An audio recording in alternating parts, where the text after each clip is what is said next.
Hi, Marielle. Hi, Neko. Hope you two are doing alright. Interesting. You know...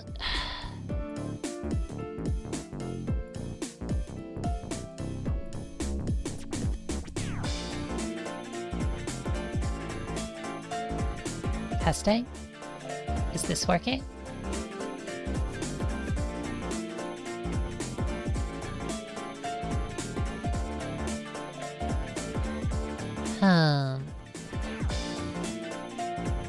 Perfect. Okay, I'm glad it's working.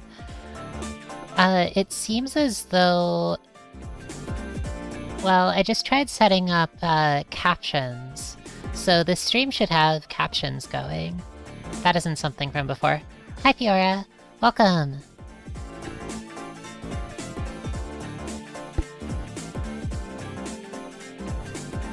Welcome, Gert. Yeah, I'm glad to have added them. Thank Tristy. I didn't know... Okay, I see. So there's a problem here, which is that the captions don't seem to know the word Tristy, which I think is pretty messed up. I'm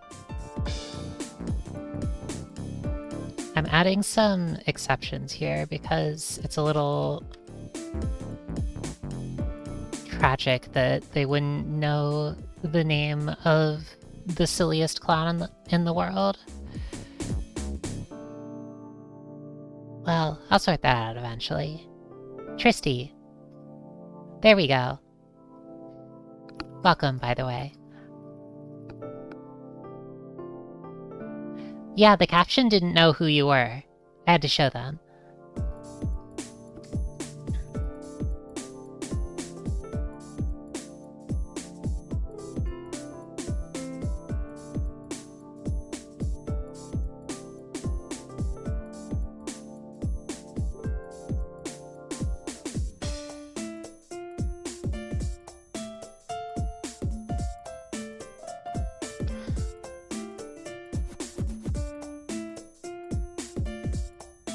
Yeah, it's surprising how, I mean, I had seen them working really well on Tristy's stream, but it is definitely really impressive how, like, accurate they are.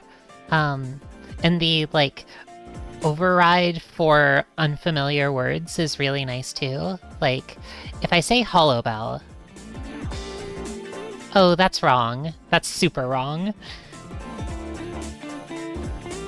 Hollowbel? Yay, perfect. You knew that would happen? Hecate Yo Bell, like exactly spelled like that?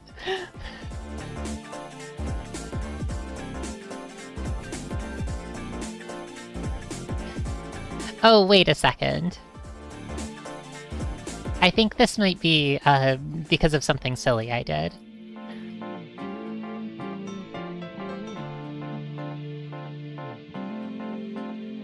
It was trying to say hello, Belle, wasn't it? Well, that's fine. Alright, I'm just gonna get started.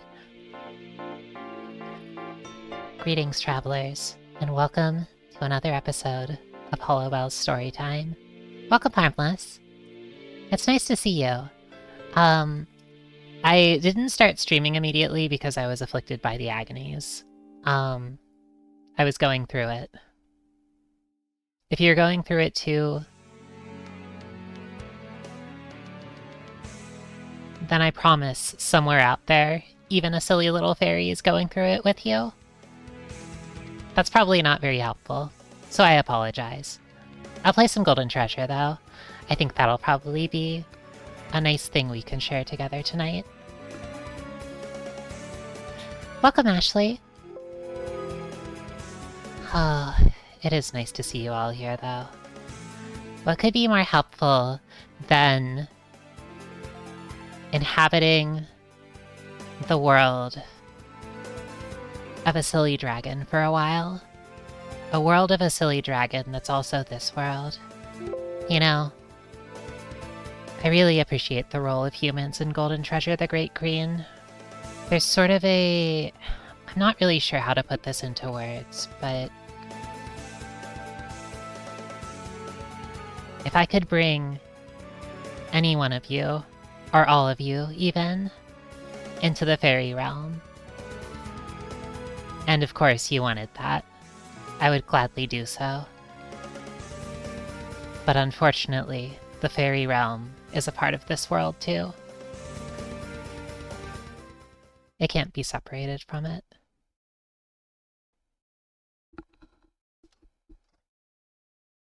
I think, ultimately, sometimes it's a little bit hard to know that one exists and yet have to exist in the other, but I hope we can find a way to make do. Anyway.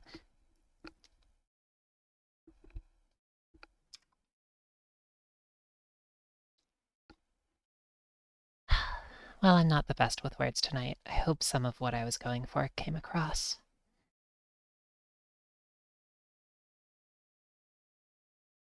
Let's see. I think that... is this it?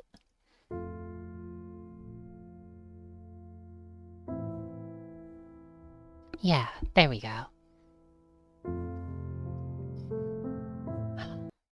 Actually... oh... I'm just having some computer issues, but... I think this should work. Actually, just opening this game up and listening to the title screen music has me feeling a little bit better, so I'm thankful for that.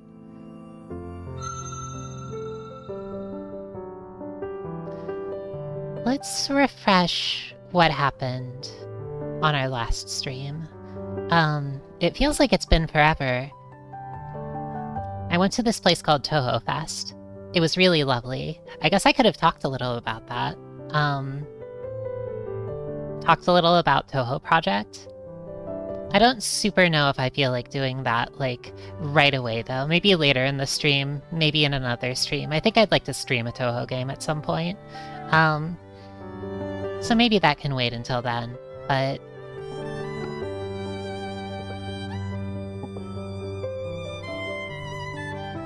what exactly happened last stream? We saw further adventures of Genius, the silly dragon, our second dragon on our playthrough of this game. Let's see, I guess they experienced most of their teenage life. At the start of the stream, they were, like, sort of new to the Great Green, and by the end of the stream, they had explored most of the corners of it. They weren't totally new, they had done, like, Darktooth's Trial of Wisdom, but they explored the rest of it. They got into some scuffles with, where's a picture of that stinker of a dragon? You know the one I'm talking about, don't you? Flare? The one who killed Sporemaw. I was really worried that Flare was just going to kill Genius too, but Genius managed to actually talk them down and defeat them in a battle of the mines. Which feels pretty on the nose for Genius. I think that when the name Genius was first suggested, it was tongue-in-cheek, but they've really been, I guess, they've really been keen to approach things like not too combatively and with an eye for understanding, and I think that's how they've come this far. There was this funny dragon who had a chicken on their head, Bloom. They seemed really nice, but I think that I had Genius use the boom on them. A boom is like a bomb, by the way. So that wasn't actually very hard. The final of the 3 dragons that visited them in their teenage years was named Whisper, or the 3 dragons who came looking for a fight over territory. Whisper the Edgelord, and they were actually quite difficult to escape. A master of the shadows, of the night. They were quite terrifying, and Genius was badly wounded, but in the end they were able to survive. Oh yeah, I think that, so the Brightlings, these beautiful, like, elf women, well, we met a dragon version of them, and, had dragon sex. But Genius was like, I don't really need to do that. I just want to understand you. And they learned the secret of the Brightlings, which I thought was really lovely. It was a really beautiful scene, and also kind of funny. But they also got to spend some time with a dragon that looks like this, which I thought was really pretty. Anyway, I think that's most of what happened last time.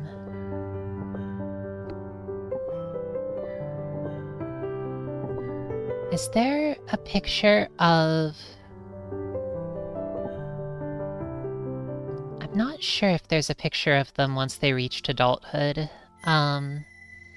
But after everything I just described, after the trials they found themselves in, the fights over territory, the encounters they made throughout the green. Oh yeah, here we go. This is Genius all grown up. You might have seen this picture on the cover art for the game. Yeah. They're so pretty. What a beautiful being.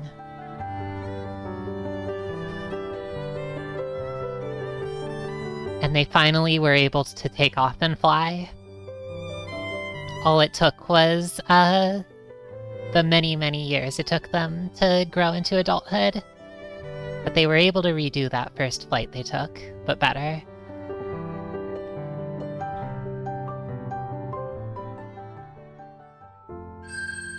So, we continue Genius's story back in the green, but a new sun has risen. Gather what truths and treasures you may before the upcoming grand moot. We're hungry, it looks like. So the thing is, oh yeah, we had some other kind of wild encounters. I feel like last stream was really busy. We met the... I think they were called something like the Minish? Maybe that's not their name. Minisks. Yeah. A hive of tiny crystalline, intelligent beings. This little city of tiny life. That is small enough to fit inside a rock that the dragon could carry easily around. Minisks, yeah. They made this beautiful artifact for us. We also encountered a revenant and had a bit of a, like, tragic encounter with them. The last saber-toothed tiger, having grown up into having, like, sort of taken root in a new form, and yet unable to leave life behind and accept their own extinction. All sorts of things happened last stream, and I kind of forgot how busy it was, but at least at the start of this sort of period of the game, it looks like we've returned to the Great Green, but it looks a bit different. Now that you've at last mastered the music of air and can tread the sky paths, you can travel great distances. Exploration on foot is no longer necessary, but you must learn of new locations before you can visit them. Now that you've grown, you may need more hunting grounds. Challenge your neighbors to discover them and other adventures besides. Do not forget, the Grand Moot looms, and with it the end of this final chapter of the story of your youth. One of the most, sort of important on like a grander scale things that happened last chapter was, or I guess at the very start of this chapter, was after we woke up from our slumber, Darktooth approached us and told us that we had been invited to the Grand Moot, which is a gathering of all of dragonkind to decide what to do about a threat. That threat was the encroachment of humans who, well, the Tailless, who have sort of, at least in the time in which Genius was asleep, have become more of a problem in some way that we don't entirely understand yet. But Grand Moots have only been held 3 times before in this world's history, or I think this is the 3rd, and the only other 2 times, well, were specifically associated with the destruction of dragonkind. The sort of, like, once, like, grand dragonkind in the war against them that, destroyed most of them and left what is left of dragonkind in its kind of scattered state.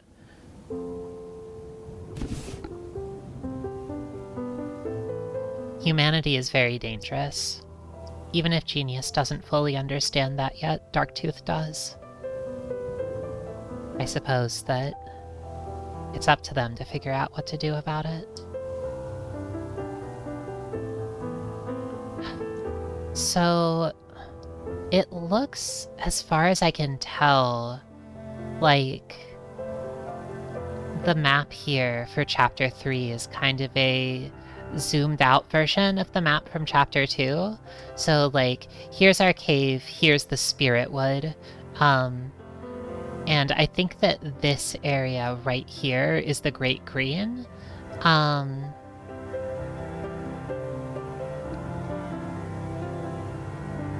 All of these other ones are presumably just, like, places we haven't explored before. This up north is the land of humans. There might be others too. I do wonder whether the colors of these hold any particular meaning. They remind me a little bit of the colors of the dragons, like the, the ruby dragons, the sapphire dragons. There were also void and crystal. I'm not sure if that's what these correspond to, though. And of course, the gray of humanity. If that's the case. Maybe it's something like that.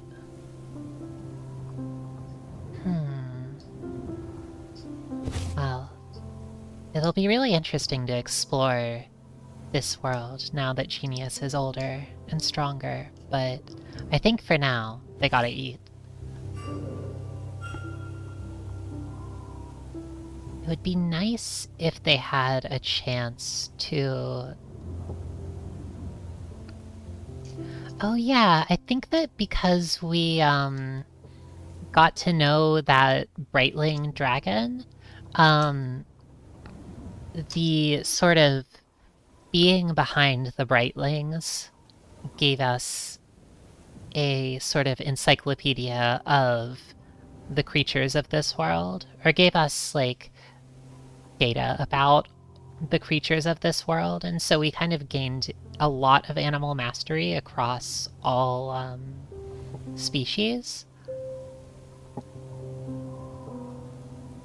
So we know a lot more than we used to, and we actually might be able to get pretty close to animal mastery for a lot of species if we just spend a little bit of time with each of them.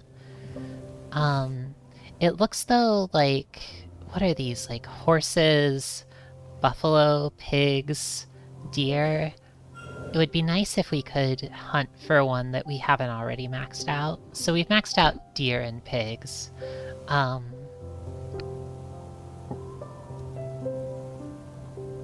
The hillback. Hillback is a really lovely name for them, actually. Looks kind of dangerous. They're rather strong.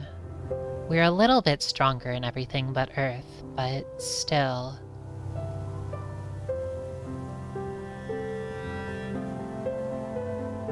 More than one Drakh has been defeated by these gigantic guardians of the field. Yeah, they seem rather dangerous. And definitely, I mean, the Plains Runner, also known as a Great Strider, is one that we have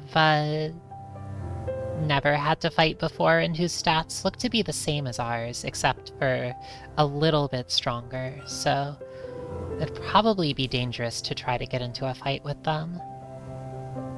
I'm going to try to hunt the buffalo and hope that we don't die.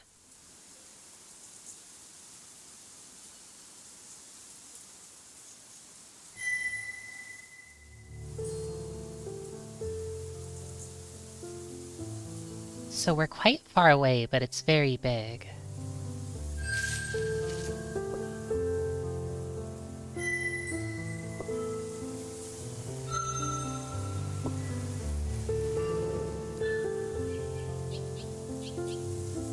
So at least we know their attack pattern now, and it looks pretty exploitable.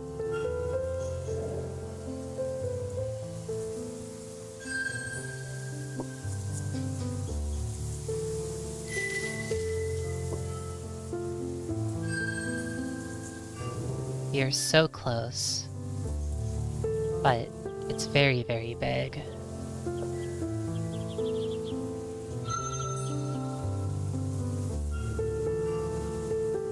Alright. Perfect.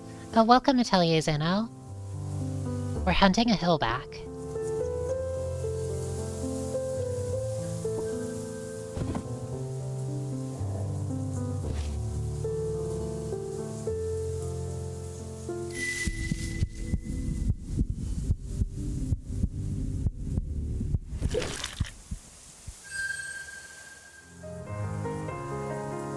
Oh, this poor beautiful creature.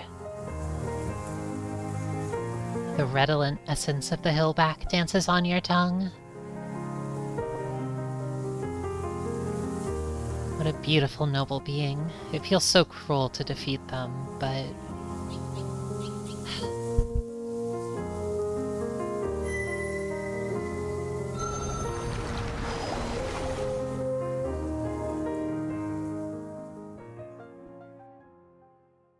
This was worthy prey for even the largest kin.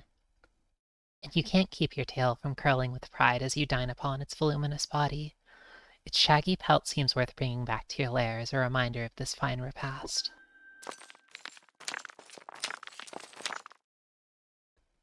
That was very filling.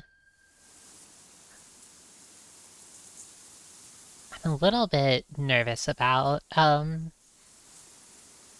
exploring further. It looks like that was filling, but not enormously filling. Something that's especially, like, palpable playing through this game is the fact that, like, you start hunting as a child, as a little child dragon, and it's clear that you're very small. I mean, you know, you can get into a fight with, like... What's a good, like... A lot of the smaller critters are, like, not too dangerous. Like, a tree tail isn't really very dangerous. But, like, a stink strike can be a little bit dangerous, for instance. Or a lumberkin. Really tiny creatures can be, like, quite dangerous, and they also, like, if you eat one of them, will make you quite full. And yet at this point, even, like, a giant buffalo sort of only restored like a third of our hunger. So we're still hungry even after eating such an enormous creature. It feels really clear that Genius has become quite large and quite energetic. And as such an enormous being, they have a lot of needs.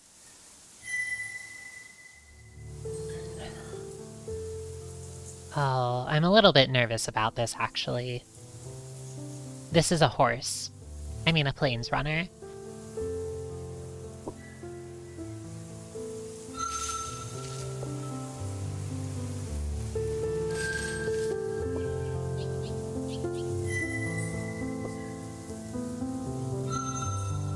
Genius needs fuel for their massive brain. I think that's right. They learn too much.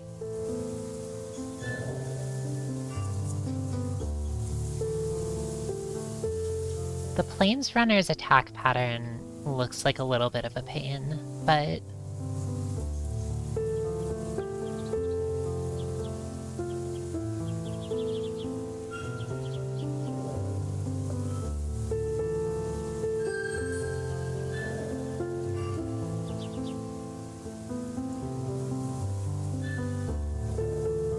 I'd really like to...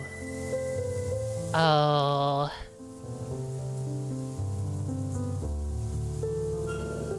That's actually a little bit concerning. Yeah. It's the Hans. The brain runs on glucose, so I imagine Genius's giant bulging adult brain probably needs lots of fruit and honey. That would be nice, wouldn't it? It seems like, dragons can eat plants, as we know well from last stream. Actually, was the one where... Was the last one the one where, Genius ate the rainbow plant? I think it was last one. But it seems like, at least for dragons, it's a little more common for them to eat meat, even though, in this case, yeah, I imagine that plants would probably be really good for them. I can't believe I talked about last stream and didn't talk about Genius's funny plant. Oh well. So it looks like we understand the Plains Runner really well, at least. But... this is a bit tricky, though. So... it'll use either, at least as elemental attacks go, or sort of ones that we can directly exploit. It looks like they'll use fire and air. So maybe I'll start with...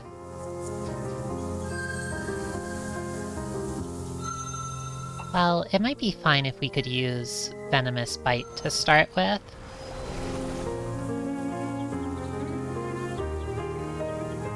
I don't think that the Venom Strike actually went through.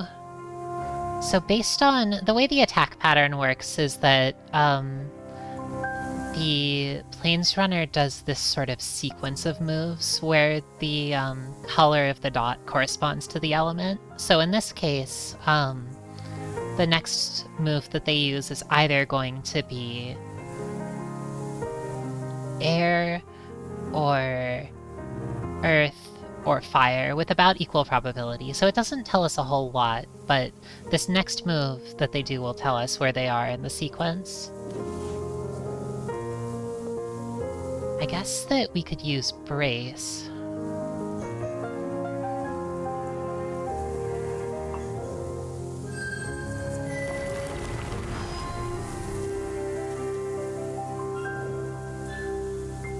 So we know that they just used a fire attack, which means the next one will be earth, and then the next one will be, wind, which we can exploit.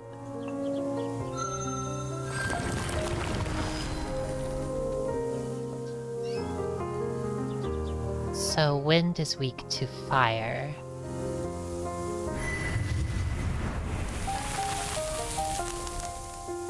I really liked that jet of fire that Genius just used. That was really pretty. Also, is Genius actually the size of a horse? For some reason I imagined them being a lot bigger, but it's really funny that they're horse-sized. The dragon, the size of a horse.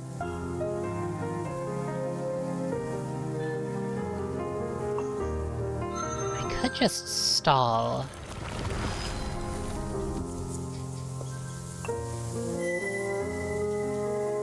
I think that... yeah, brace one more time, and then...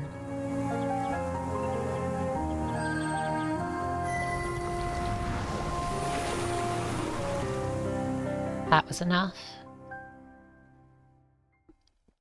Such a feast! You feel deeply sated, and as you meditate on the noble beast's essence, you feel inspired to run free, feeling the wind in your feathers and sweeping over your armor.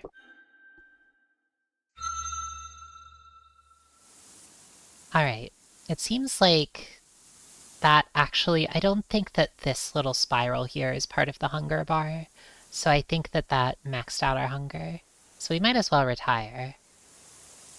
Unless... we could try to learn about this one. Oh, actually, maybe this is a little bit of a bad idea. Okay, so we can retreat, just so long as retreating is an option.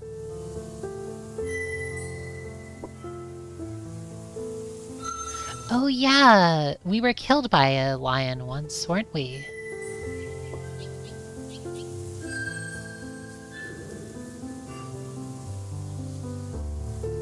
Oh, this attack pattern is a nightmare. Basically, the longer the attack pattern, the harder it is to identify where in the sequence you are.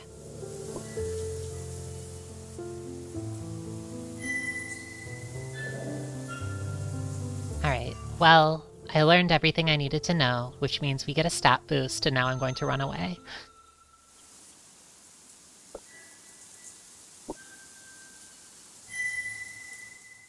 I feel like... oh, we are amused when other beings tremble at the whisper of our scent. We are amused to taste the essence of others sliding bright into ourselves. We are amused to wallow in sleep, savoring dreams beyond telling. To be perfectly shameless in all dances in destruction and creation. To be set over all other beings. To be the soul of destruction upon earth. This is our way, the good way of the great slide claws. Is it not amusing?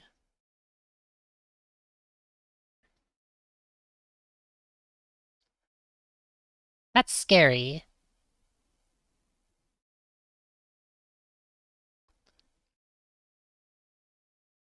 I don't know. That was pretty terrifying. Also,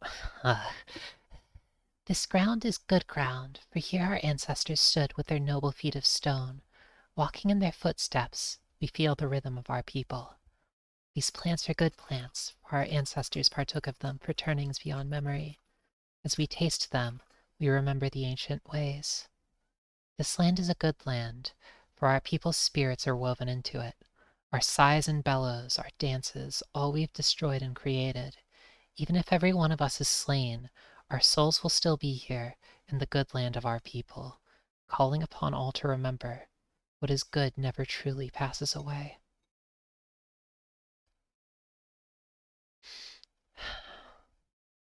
This is our way, the good way of the Hillbacks.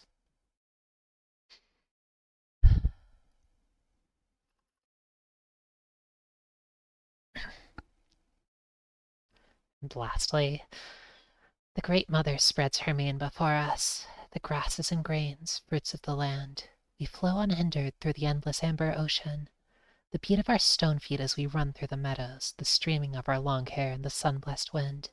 We offer these to sun and earth as we run from what we were to what we will become, from being to beyond being. We shall be the wind. We are the free people of the plains.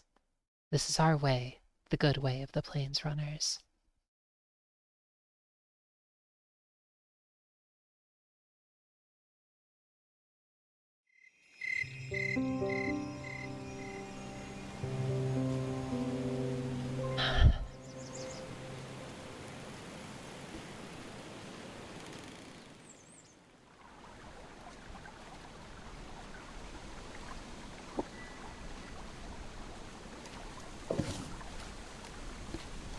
Oh, wow. It looks like air might have just leveled up. And also turned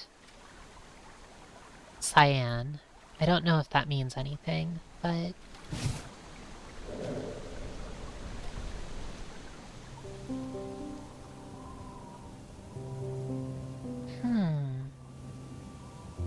Maybe we could check on the spirit wood?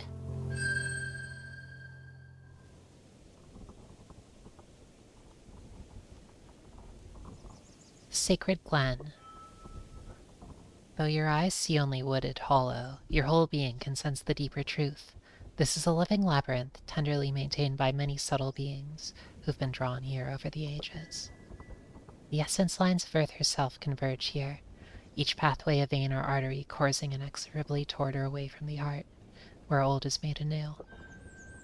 Now that you've trod the clouds, you can bypass the maze and fly straight to the center, but only the worthy may stand in the glory of the living one.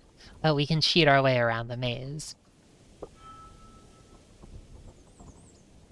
Oh, this is interesting.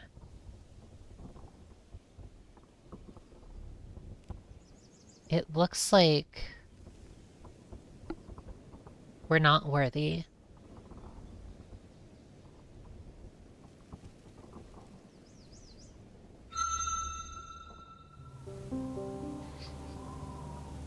Well, that's alright. Let's go exploring and increase our stats, and then maybe one day we'll be worthy. I'm a little bit nervous about interacting with any of these, like, human icons, because, I mean, I know what happens. Or what tends to happen when you interact with humans. It gets them curious, and the clock starts ticking faster. Oh, are you truly prepared to challenge Tempest? A new lush hunting ground and treasure may be yours if you win, but the risk is very great.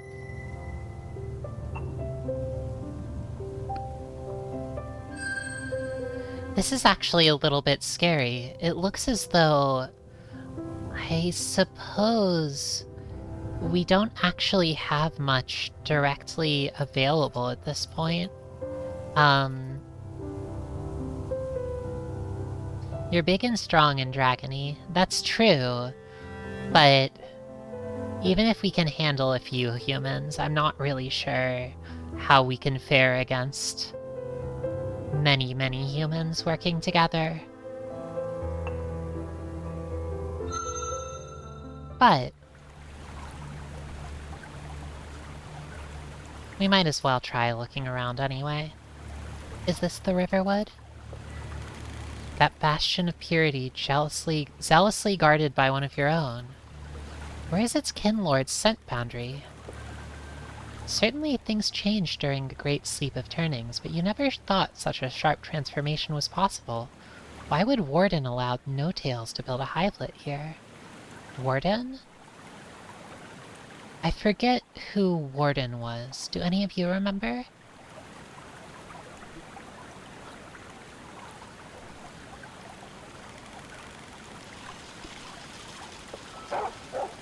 Her betrays you with a shift of wind.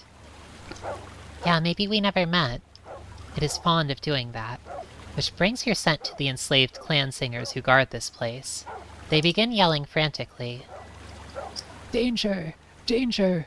Danger! Danger! Danger! Oof! Help! Help! Help! Help! Help! You don't hear or smell any tailless nearby, though a few tree tails dance up the trees, startled by the racket. You could just leave, but with no tailless about, this might be a rare opportunity to enter one of their hivelets and learn something of them. And who knows, there may be a treasure inside.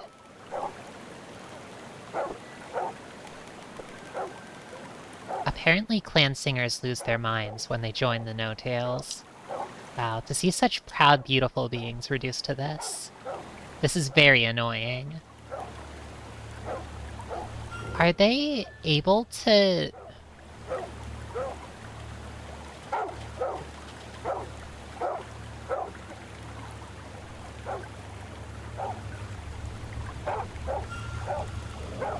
You know, this feels too sad. I want to sing to them. You're bad, very bad. An enemy, foe of the gods. Yes, your blazing breath and sharp claws, your colorful feathers. These things are not part of the new way. Leave now and stay away. Stay far, far away and never come back, or the gods will smite you. As their sigils draw across their mind, they continue to assault your ears with their horrible, hollering mouth squall. This is very annoying. Why did you join with the alien no-tails? Not no-tails, gods! They are the gods! The new gods have shown us mercy, given us food, safety, and great love. Filled with compassion, perfect are they. Our pups survive, our bellies are full, and our cold times are warm and safe. In the dead of night, the prophets of our people sing of the gods' greatness, and the gods are so humble that they come out and silence us, even striking us if we continue. Such humility, such enlightenment. Yes, their mighty music even allows them to control Earth herself, making her birth plants for them to eat. They can even fell mighty hillbacks without even touching them, bouncing sharp things into them from afar. We've sworn an oath, a mighty oath of binding. We are theirs, and they are our gods forever. In 10,000 turnings the Drakh will be gone, slain to the last by the gods, but we will remain in trust and sacrifice. And even then it will not be enough to show our love for them. Praise the new gods. When they attain the stars, we shall go with them, while your bones will rot in the dust. Earth and sun gave us nothing. The new gods give us everything. You've gained knowledge of a certain mysterious animal. They're not listed here, the certain mysterious animal.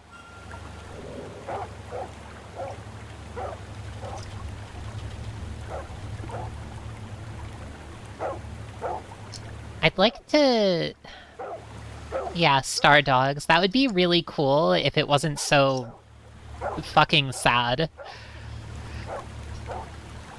Well, you know. We'll see what we can do about that.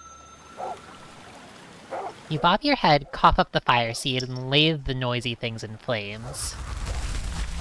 They scramble, retreating to higher ground, but once far enough away, they turn and begin yelping again. Danger! Danger! Danger!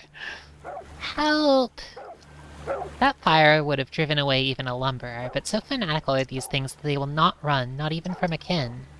You did hurt them, however. You know, I could stand to get Clan Singer experience. The thing is, I want to go inside the house, and I don't...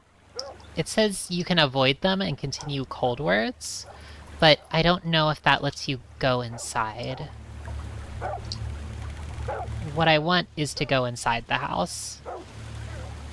I'm not sure if the implication with this is that you're, like, going inside or you're running away, but I think it's probably that you're running away from them. Gladly, you cannot win.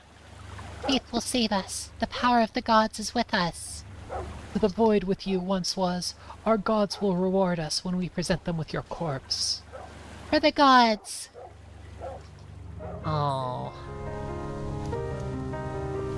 This is so sad.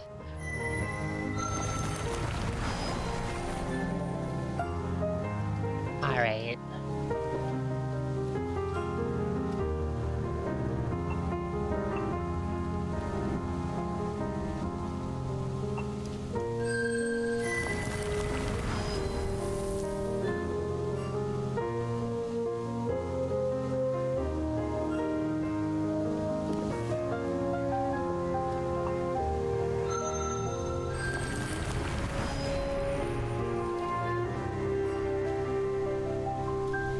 So that was air, and now it'll be fire.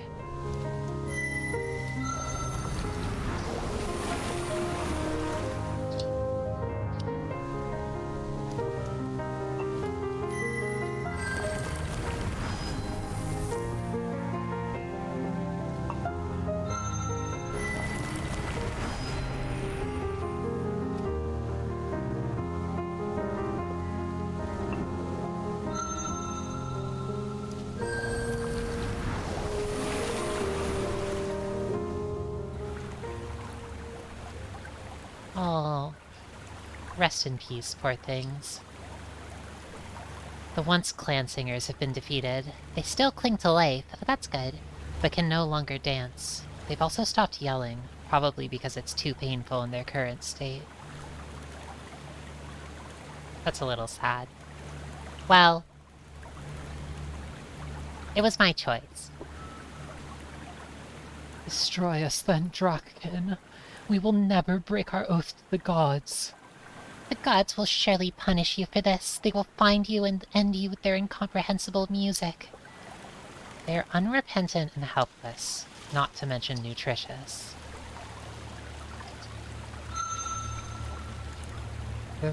The recalcitrant beasts are stunned as you calmly pass them by. It never occurred to them that you might be so powerful and confident that you would find them unworthy of further attention. It feels right, though, as you do so. You cannot force other beasts to see as you see, or understand the greater reality as you understand. Their last growled curses fall uselessly as rain into sea as you enter the hivelet. Oh. I think Genius did something prideful for the first time. It's rather dark in here, especially with your hindquarters blocking the entryway, especially with Genius's never mind. Blocking the entryway. Alas, this is as far in as you can squeeze yourself. No matter, you can smell several interesting objects nearby, such as... What the heck is this? It smells part tree, part beast. Yes, the curve is a quiet bit of elm, and the straight line smells like some kind of large fur beast.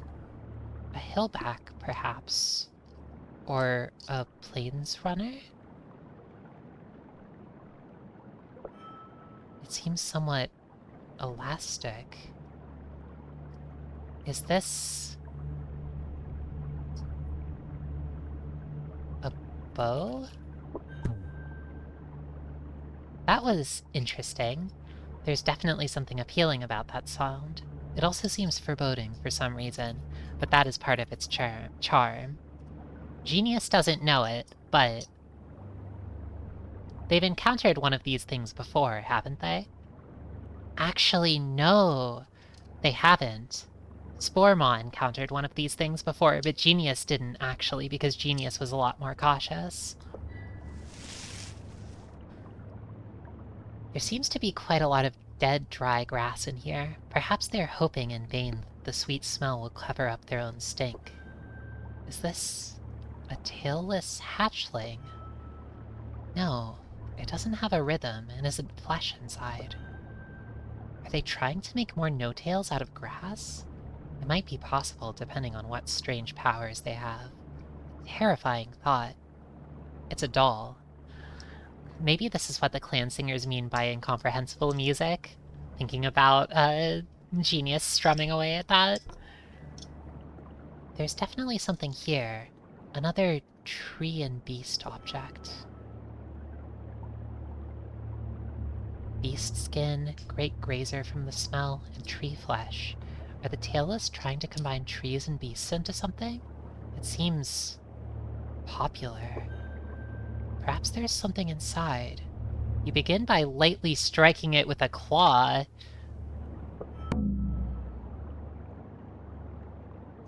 Well, so long as it doesn't alert all of them to our presence.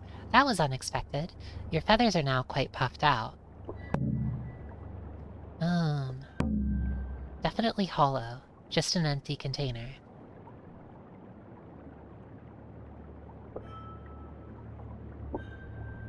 Just one more time. Enough now. Moving on. Genius discovered musical instruments. Aha! Shinestone, the type that begins sun-colored and ends sea-colored. A lovely aroma, but you've never seen a shape like this in nature. Could the tailless be able to change Shinestone? There's a small pit full of ashes and burnt tree remnants, so perhaps they could melt it. But how could they convince it to form such a symmetry once melted? It's frozen in a moving circle like the shape of the water element.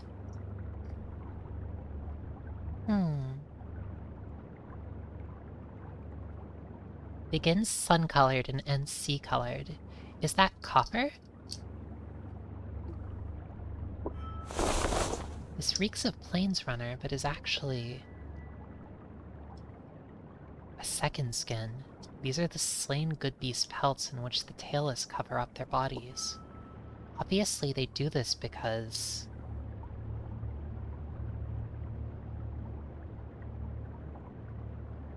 they wish to become good beasts. These are good answers. These are very good answers.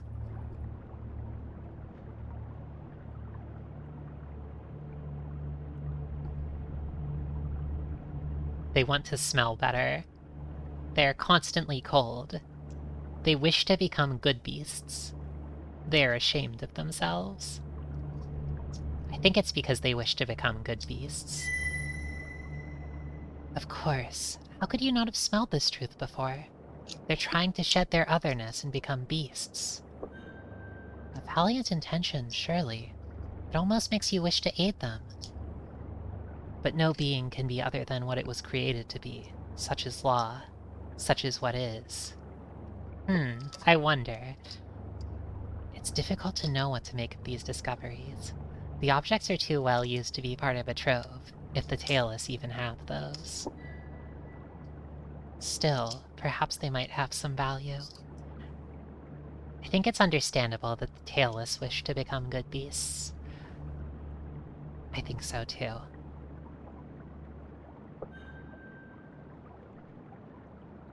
The tailless. They return! All of that mindless yelling from the clan singers may have brought them back, or perhaps mere chance. In any case, you still have a chance to escape.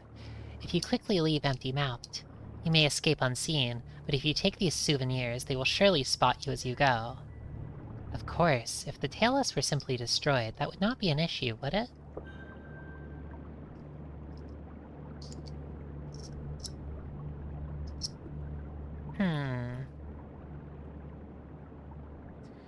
I don't think it would really be that useful to...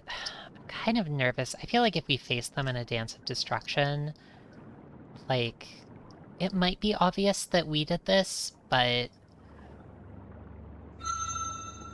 You squeeze out, lightly bashing your head on the portal frame, and are soon far away. Hopefully they will not surmise that a Drakh was here, or if they do, they will not know that it was you. You've not yet discovered Warden's whereabouts, nor why the tailless are so close to your lands. The trail leads coldward, deeper into once was the Riverwood. Oh, wow. Hear the people of the far telling song, who sing our great secret to those who would hear. To be alone is to be weak, to be together is strength. Our love for each other is our true fur, our true fang. Only with others can one hunt great prey, and the greatest of prey is the knowledge of self. We are all pups of the great Den Mother. Drinking her milk we grow strong, her milk streaming bright across the night sky. This is our way, the good way of the clan singers. You know, it feels really sad to read this and then see human, the domesticated dogs woofing and barking.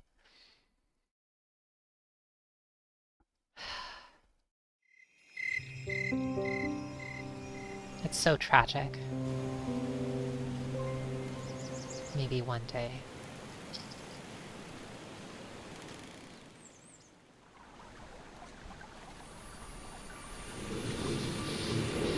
Oh. Alright, this is nice. You've achieved the 7th grade of mastery in the water element. That's wonderful. And it looks as though we've also... For some reason air is like cyan, and I'm not really sure why, but... It looks like everything else is level 6. But air is completed to stage 7, or at least has gone up to stage 7, even though I'm not sure why. A new truth has leaked from the pyramid. Okay, so we learn more about Earth, too.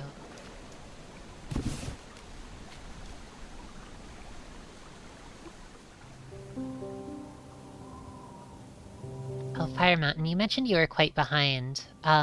If you have any questions, or if anybody has any questions about the story thus far, please feel free to ask and I can share.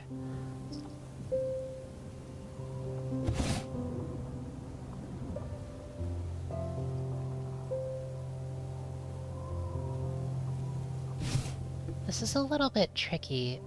I'm nervous to challenge another dragon, but maybe it would be worthwhile? What is this? Yeah, I'm really curious about the tailless hives. Like, what is this symbol here?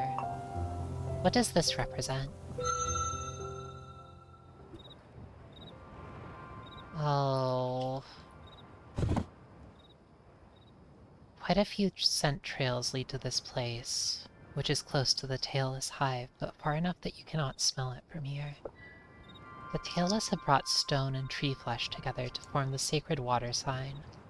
It's actually impressive. How did they move such huge stones? Even you may not have been able to manage it. No matter. Here inside the ring they've gathered. You know that tailless eyesight is poor when sun is gone, so you will be safe here in the outer dark. You crane your neck, looking up and over the stones to observe. Many adult tailless have gathered, more than you have claws, though not more than you have teeth. They are led by one whose whole body is covered in a moon-white second skin, and who seems to be treated with deference. It must be an elder. It has more face fur than the others as well. It barks a few notes of babble song, and the others all fall silent and still. For a moment, nothing can be heard but the plaintive cries of the slave Surefoot in the center. This is uncomfortable. Please change my situation. The tailless elder ignores its pleas, and begins to raise its voice in song, striking the same notes in the same sequence over and over. The others join in. It is a unity of number and sound, bringing them all together in mind, and perhaps in essence. After a time, the elder places its forepaw on the Surefoot's horned head, murmuring something. The tone is gentle, a blessing perhaps. Good, yes! Unbind me! Then the elder turns its attention skyward. It begins to chatter and yelp at the stars above. Is it singing to them? No. It seems to be trying to communicate with something behind the stars. Something above, something higher than the void. The elder's blabbering grows more intense, more high and wild, and as it makes noise it slowly brings a sharp piece of shinestone to the Surefoot's throat. What is that for? I don't need that. I need... destruction. With great intention, the elder plunges the shard into the Surefoot's body again and again, till the shard and its paws are slick and red. It walks about to each of the other tailless, marking their brows with a little of the beast's dark essence. They receive this mark with eyes closed, as if savoring the experience. Then, seemingly without cause, the wood in the Surefoot's body catch fire. The others lower themselves before the triumphant elder, or perhaps before the fire, or whatever caused it. While the Surefoot's empty body burns to ashes, the singing resumes, and all seem to be in a state of ecstasy. The elder often gestures upwards, and is barking in an authoritarian yet grateful way, a strange contrast. There is joy, much joy, and a savage fulfillment. This sight, these sounds, these smells, they're quite dissonant, especially all together, but the tailless obviously rejoice in them. Eventually, the elder gives a final gesture of its paws in a series of locutions. The tailless slowly leave, one by one. They seem somehow changed, as though they were hungry but have now had a good meal. This entire act, it fed them somehow. When all are gone, and the fire has eaten itself into nothing again, the elder cleans up the remains. A young tailless emerges from inside the central stone, carrying the blackened remains of a branch, and the two sing to each other for a while. So this is what caused the fire. There was a tailless hidden inside the hollow central stone, who lit the blaze at some kind of signal, unknown to all but the Elder. The two clearly planned this in advance. And then they're gone. Night reclaims all. A swarm of questions buzz within your mind. Why the Shorefoot? Why bring it all the way here, so far from its home vale, just to destroy it and burn it to nothing?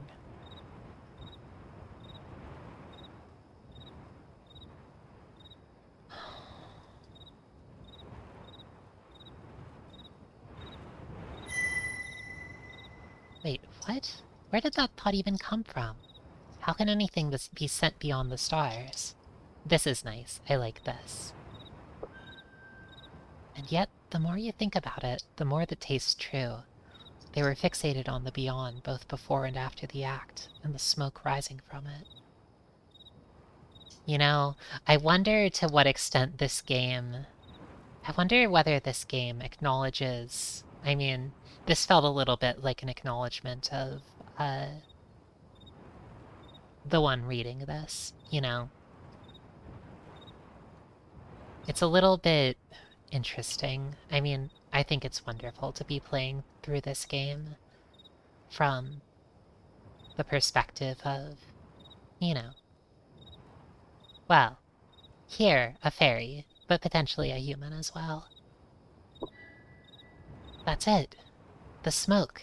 They believed that they were sending it to the beyond through the rising smoke. Which is pure idiocy. Its essence clearly dissipated into nothing, just as with everything else. The tailless must not be able to sense the spirit colors which you can. And besides, smoke does not rise forever. You've flown high enough to know that it does not reach the clouds, much less the void. Much, much less whatever is beyond the void. But every small gesture and sound made by the Elder in the group resonates with that idea. Somehow you're fairly sure that is what they were trying to do. And why did their own Elder deceive them? It presented the fire as a causeless marvel, but it was no more than a trick achieved by a hidden accomplice. They must have planned this because...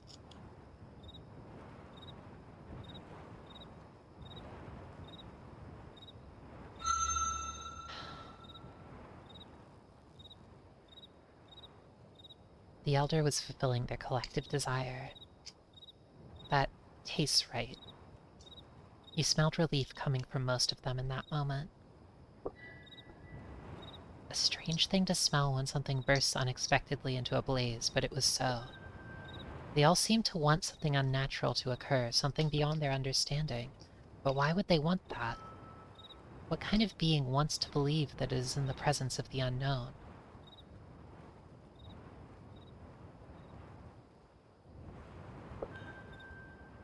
Where ends this twisted path? The destruction of the Surefoot, the deception, the songs. They did so many things with such intentional arrangement. They were focused on something which was above them, but also within them. Above, yet within. Above, yet within. They came from above, and left their seed. Within, their legacy. The others. The others were the focus of this entire series of actions. The tailless were trying to communicate with the others who made their kind. The Surefoot must have been a gift for them, and they interpreted the fire to mean the gift was accepted. And what did the tailless desire in exchange? Power? Wisdom? Treasure? Perhaps a little, but the deep satisfaction you smelled within them is one you've encountered before. It was the smell of a small lost youngling, finally reunited with its creator. Safe. Peaceful.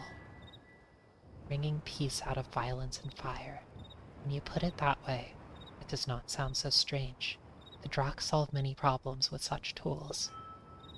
And yet is entirely different because they are yearning for something completely outside of their own ability to attain.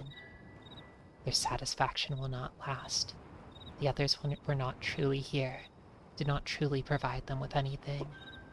How desperate, how deeply in pain the tailless must be for them to need this.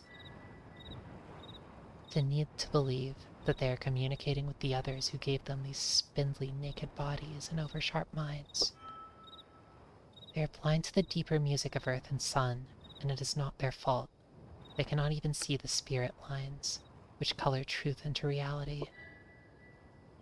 This world must look so empty to their eyes. Could they ever truly love her? If they could, would they cease being other seed and finally become true good beasts? Or would it destroy them?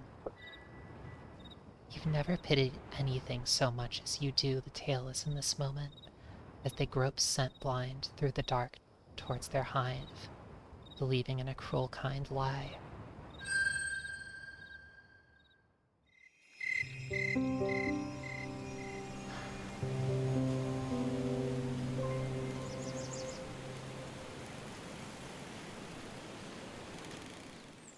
So you're saying that the tailless are doing all of this shit and destroying these blessed creatures and the Great Mother because they're like lost children who need their parents? That's really sad. That's really tragic. That must be pretty rough, huh? So Fire Mountain, let's see, with regards to level of civilization, yeah, I kind of got the sense of like, yeah, vaguely Bronze Age, but with like the undercurrent of like, there was greater technology once. Um, Definitely like, what's the word? Um, Like, there's still signs of greater technology, but it seems kind of like they, at least in the previous section, were at, like, something like a Bronze Age point. They have, like, tools. They shape metal, but they have, like, farms, of course, but they don't have, like, anything. They don't have, like, sort of the creations of more modern humanity. They don't have, for instance, industrialization or great cities to the same extent. That is the stuff that's been confusing. Is it the greater technology, or some of it is left behind from the beings that, at least as far as, if I am remembering correctly, I think some of it is the product of, like, sort of the humans who live deep underground, who seem to be at a much higher level of technology, a much more advanced and dangerous level of technology. Um, there's some that comes from aliens from space, like the technology of the Brightlings, um, and some that is, I guess, the technology of the others that created humans, at least in this sort of setting.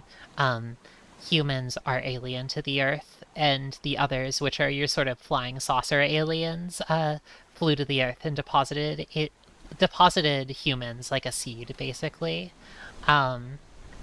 which kind of led to the current state of things. You produce proof the others exist. You can't, can you? Checkmate, Tailless. Oh,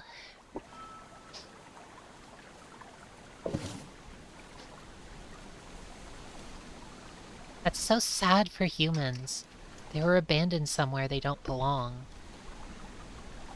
It is sad, isn't it? And what's sadder, I'm not sure if they'll ever feel like they do belong.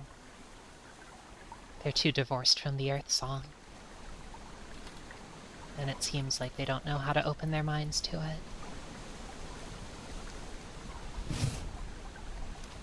Maybe if one day they learned how to listen to the Earth,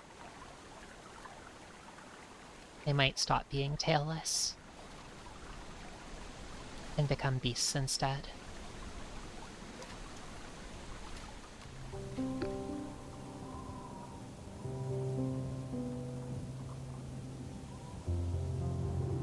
I'm enjoying learning more about a certain kind of animal, but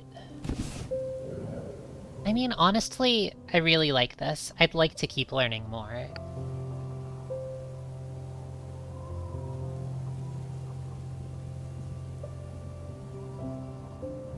we keep on getting hungrier. This doesn't really keep us fed, but we're learning.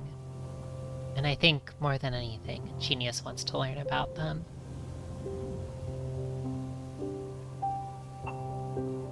I still don't know what this symbol is. There was one like it in the Great Green before, but learning things is a kind of feeding. 2 storms. Oh, it's a storm. I see. One in the great above, another below. Neither yet begun, but both inevitable.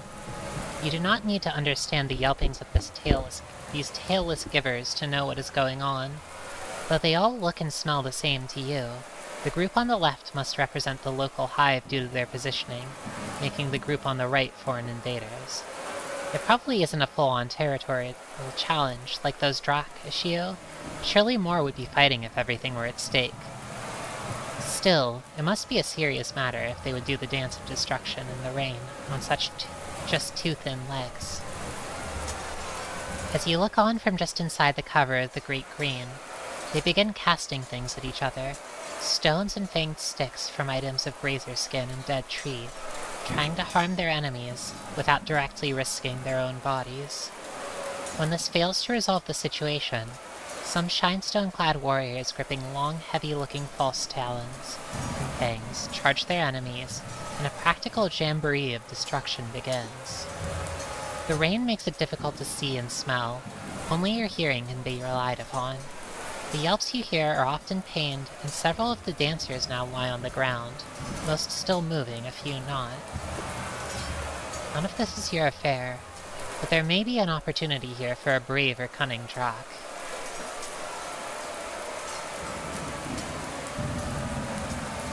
You know,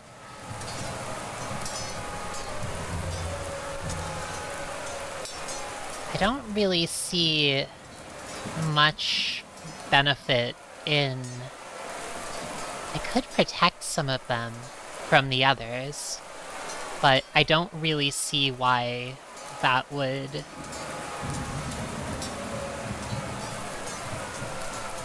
Do I really want to protect them? I don't really think I do. Let's remain hidden and let them kill each other. At times you're astonished by the bravery of these tailless dancers of destruction, and at other times by their cowardice. Not like Genius, of course. Sometimes individuals refuse to yield despite grave, life-threatening wounds, and sometimes they scramble for safety though yet unhurt. The young and overeager are the first to fall. The older ones last much longer despite their weaker limbs, suggesting that dances like this are not uncommon in the life of a no-tail.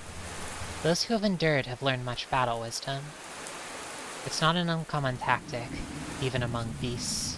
Risk the givers, protect the birthers, and let the survivors breed, strengthening the next generation.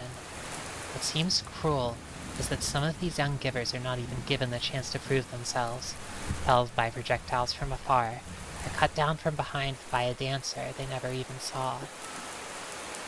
Eventually, one side gains momentum and drives the others from the field, who flee. Most of the winning side chases after them, in pursuit, briefly leaving the field bare but for the slain and the seriously wounded. This was the moment you've been waiting for. The rain is coming down harder now, making vision unclear, but your nose leads you to one fallen dancer after another. Several have gone quiet, and you relieve them of any shiny or interesting things left on their empty bodies without issue. But most are still rhythmic, some unconscious, some groaning in pain. What shall you do with them?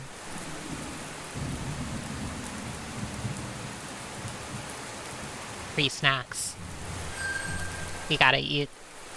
It's not a difficult thing. Even the conscious ones are mostly paralyzed by pain. Any good beast would put up more of a fight, even with such wounds. Are the no-tails just weak, or is their experience of pain different from that of other beings? At any rate, they are easy meals. You eat rather well. A very interesting scent suddenly makes your tail grow rigid. Treasure. This doesn't look like treasure. This looks like somebody about to stab us. Following your nose, you come across an older warrior, bloodied and unconscious. About its neck is an object made of that precious shinestone known as gold, which glows like sun and never rusts or fades. So, dragons just call it gold. A younger tailless with a very similar scent is attempting to drag the heavy body to safety. When you draw near, it slowly and gently places its elder on the ground and turns to face you, death pole clutched tightly in its forelegs. It is babbling something at you, but you cannot understand. It reeks of fear and a little of its own red essence. It must have been slightly wounded in the dance. Why on earth's name is it standing between you and what you obviously want? What could it have to gain by being destroyed here? It cannot possibly hold the life of that older giver as more precious than its own. The gold gleams wetly. The young tailless's paws are shaking slightly, but its feet are firmly planted. A little essence drips from a wound on its flank.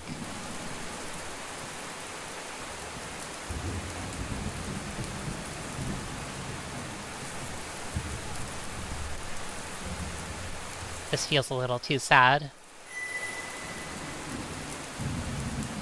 In the future, if asked, you would have difficulty explaining why you left without the treasure. You were certainly not afraid of one young, already battered tailless warrior, though some will think that you were. There was something stopping you, however. A scent, if you could call it that, coming from the youngling. A strange blue fire of an invisible kind. To face death itself, for such you are to them, in place of another. Madness beyond madness, stupidity most extreme, but also, somehow. Only you can say whether it was simple fascination or admiration which moved you to leave those two alone, but you did so. Afterwards, you felt something strange stirring within your mighty feathered breast, something which you could not name. Why are you so glad, so content, to have lost a treasure? Why do you feel that you've somehow gained by letting it go?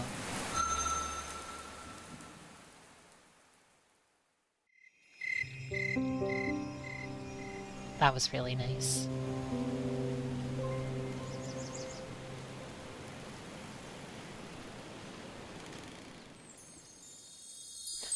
Whoa, pretty!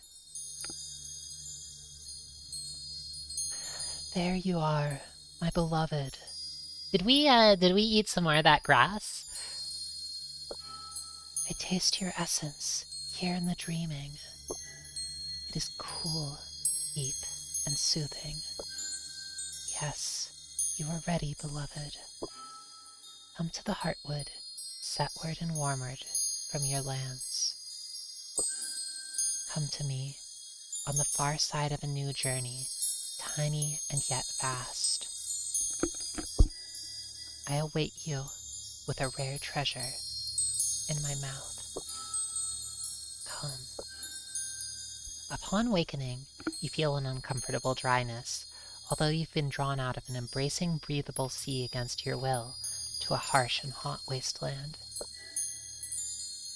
Somehow, though, you now know of a place where Allmother, last of the Crystal Clan, waits for you.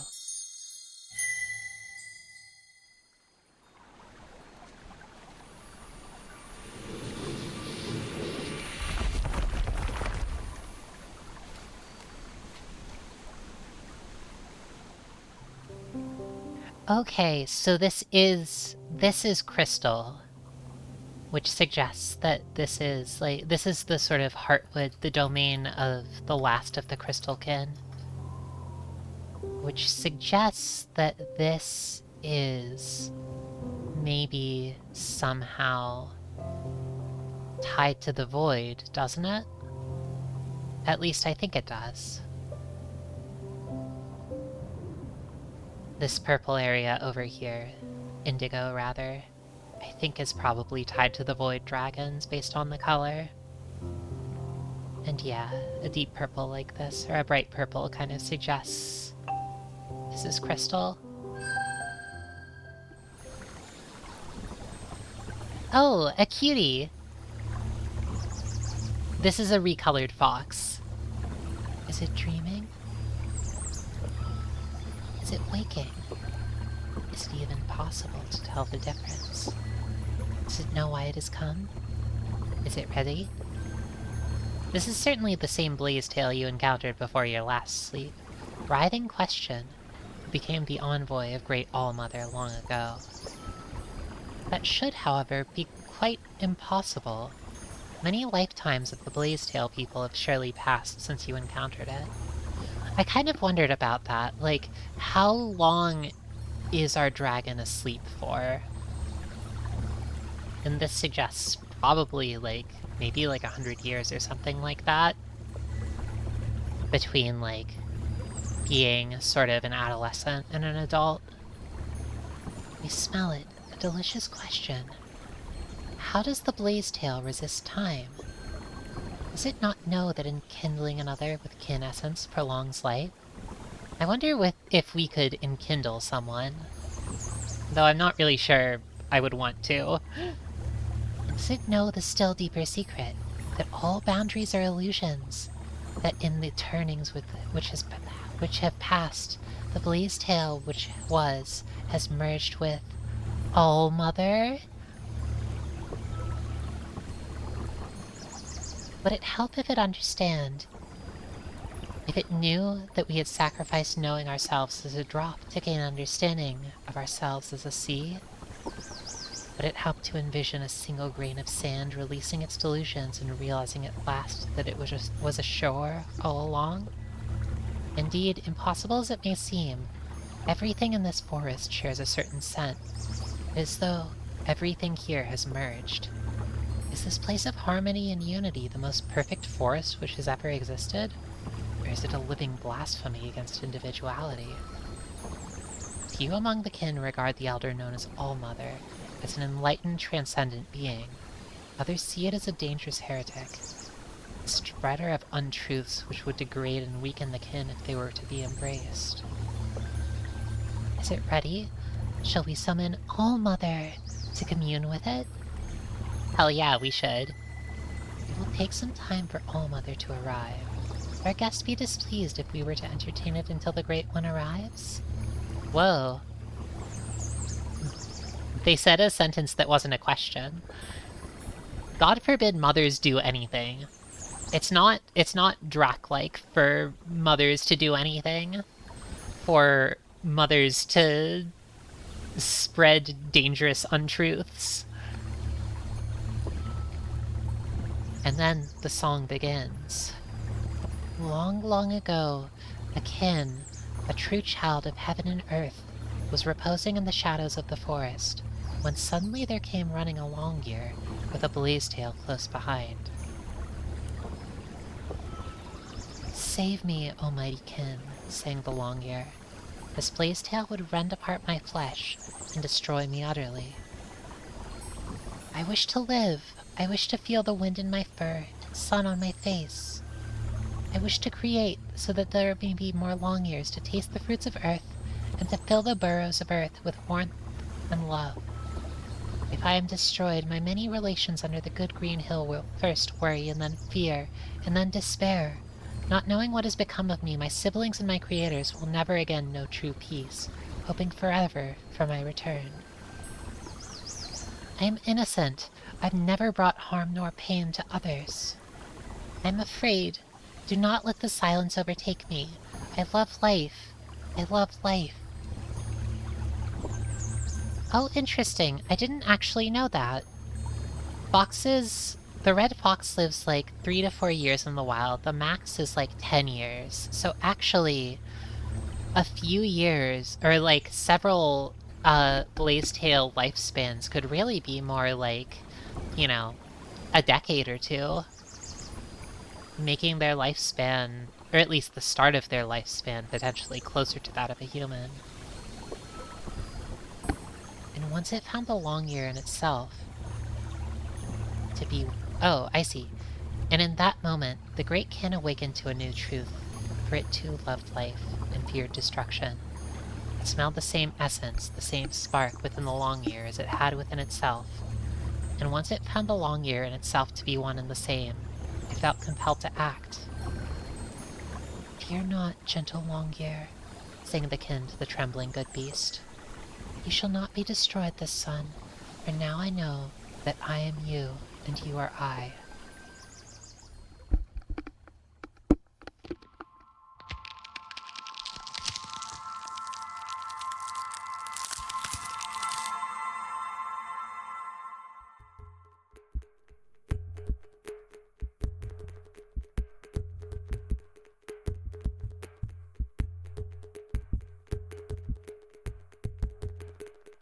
What's going on here? Place of beginning, many selves, all I. Love all as I. We're playing as a bug.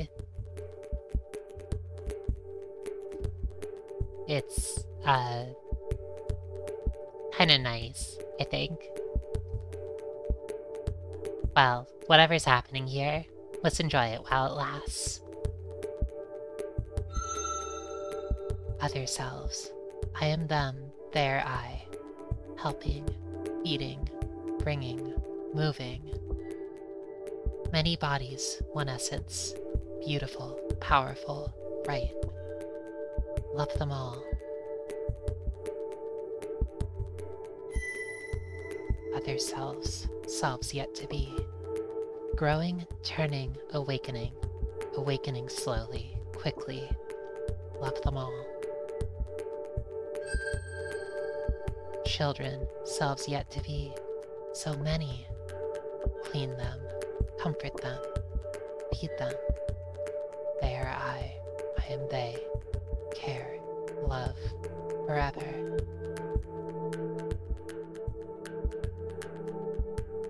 Welcome, Sir Moramora. We were playing a dragon game, but now we're playing a bug game. It seems as though our perspective has shifted to that of a little ant. Or, in a sense, many ants.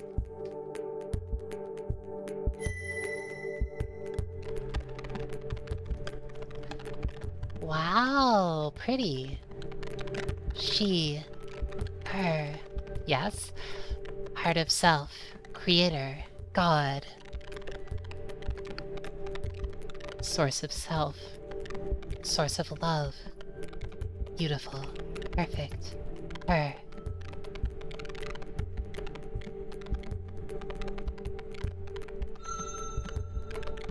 Little self, love, creation.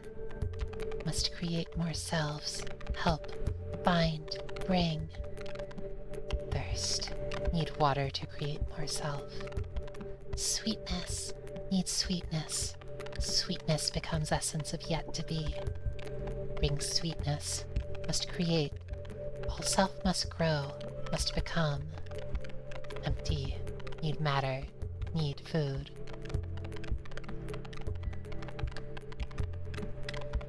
Food will become new selves, must create. Yeah, this one is where Genius learns about gender. Little self, love, I am you, you are I, always, forever.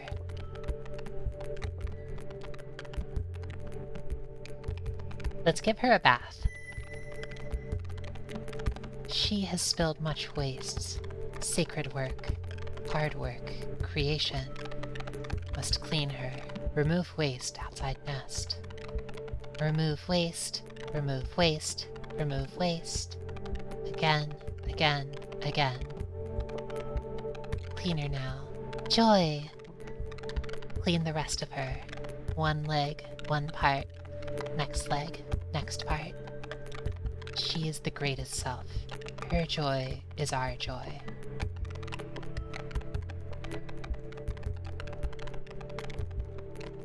I wonder if this is what I feel like. Gender is when there is a giant woman who you worship, is what I am learning. I think that's right. Sounds pretty good to me. Well, let's take our ant maid further up. Maybe they can go outside and serve their queen a little bit better. I do wonder what exactly in this sort of story, Genius the Drak is being introduced to a rather undraconic perspective, which is worshipping a giant woman. Maybe it'll make them happy. Maybe it'll give them some interesting feelings about All-Mother. We can see. Oh, alright. I don't have the map, so I'm afraid that I'm not going to put a big map on the screen. But this looks like a dungeon again.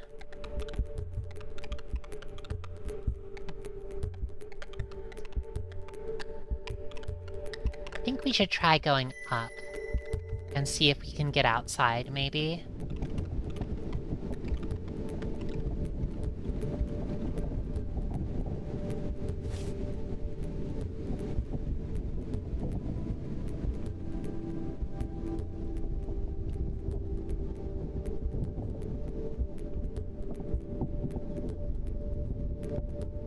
It's the bug dungeon.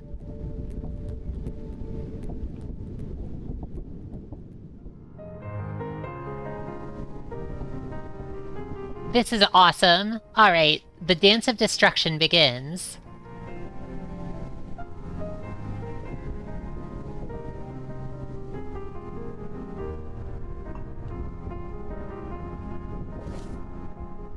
We're actually not that weak.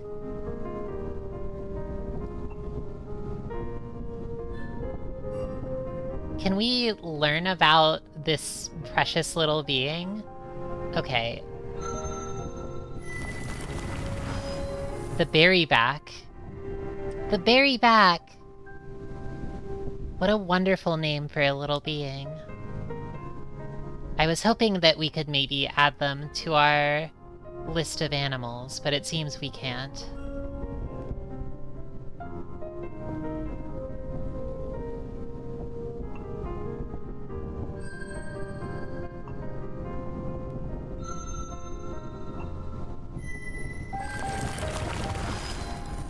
Earth. Oh no!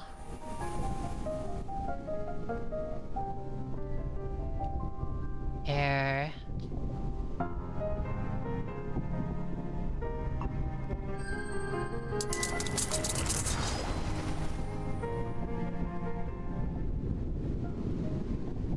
That was quite scary, actually. But we lived. And somehow we just healed.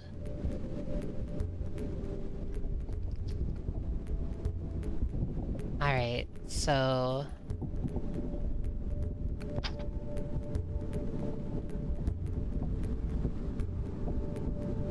we got up to a tree.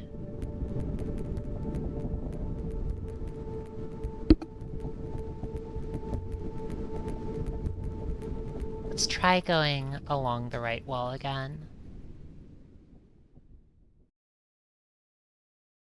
Oh, this is good.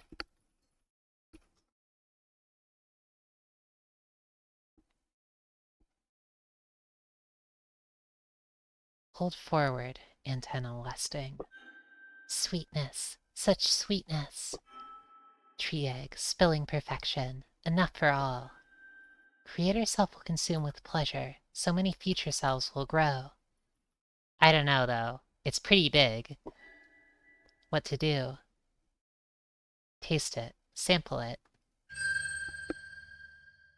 No!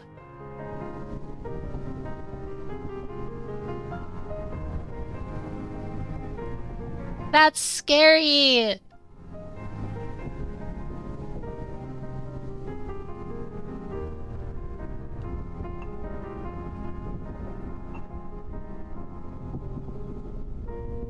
Kill.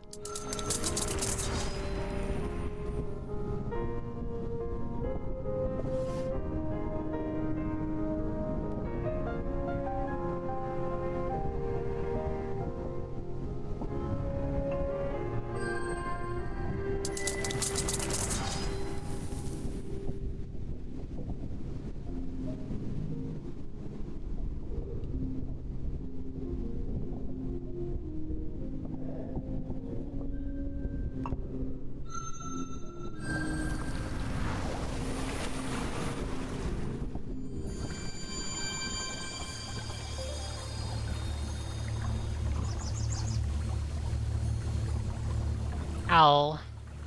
My head hurts.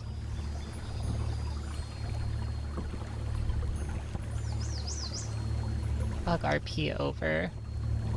I'm a little sad about that. Rest in peace, little buddy.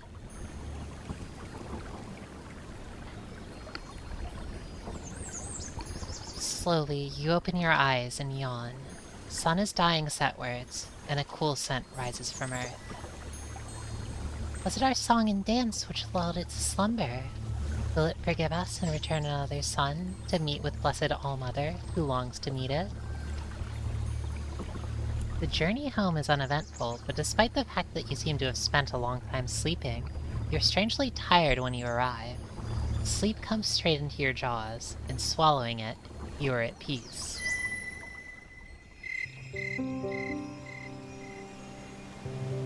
That was so scary, though.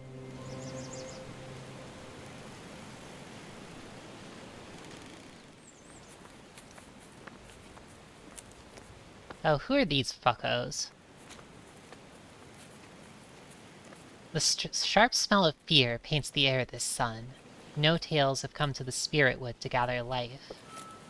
Most of the predators in your territory either hunt things too small to be of concern, or take little enough that your personal diet is not deeply impacted. These new hunters, however, are different. Able to slay from a distance, they give their quarry no chance to run or fight. They visit frequently, and harvest many large good beasts each time. Some of your favorite hunting grounds will soon be affected. It would not be enough to ensure your starvation, but the wealth of prey to which you are accustomed may become a mere memory. On the other hand, the tailless have long memories, and are known to be unnaturally vindictive. Perhaps allowing them to continue this behavior would be less risky, though your core and essence both chafe at the prospect of allowing these outsiders to take from the bounty which sustains you and is rightfully yours. What will you do?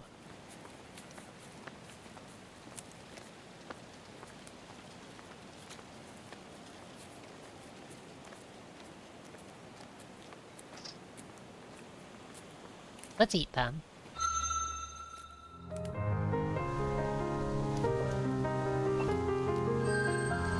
Bricks. Okay, it doesn't look like I got, information about them. Venomous bite.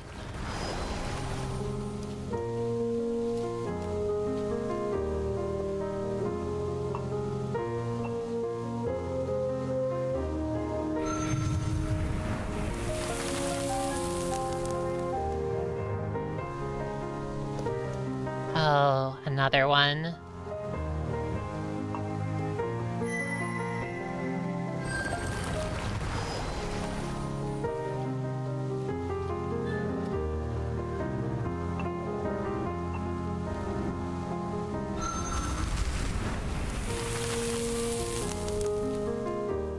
I don't think we've had a tailless battle before, not like this. You feel silence too, and the last terrified by your justice. Please. That's bad, we gotta kill them. Pursue? Yes. We have to kill them.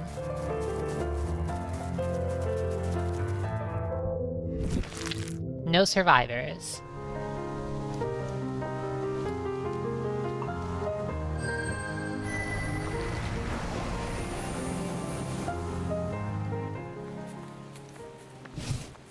This is my forest. You've sent the invaders into the void. You proceed to enjoy a lavish meal which joins them with their prey.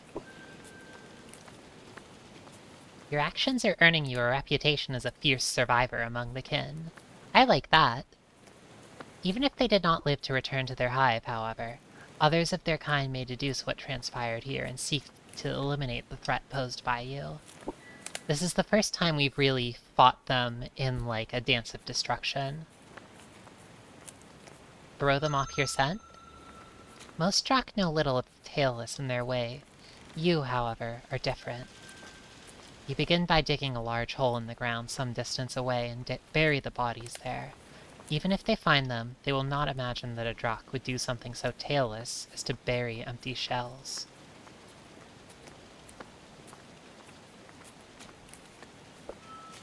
Then, near the place of their disappearance, you carve symbols into the trees with their permission.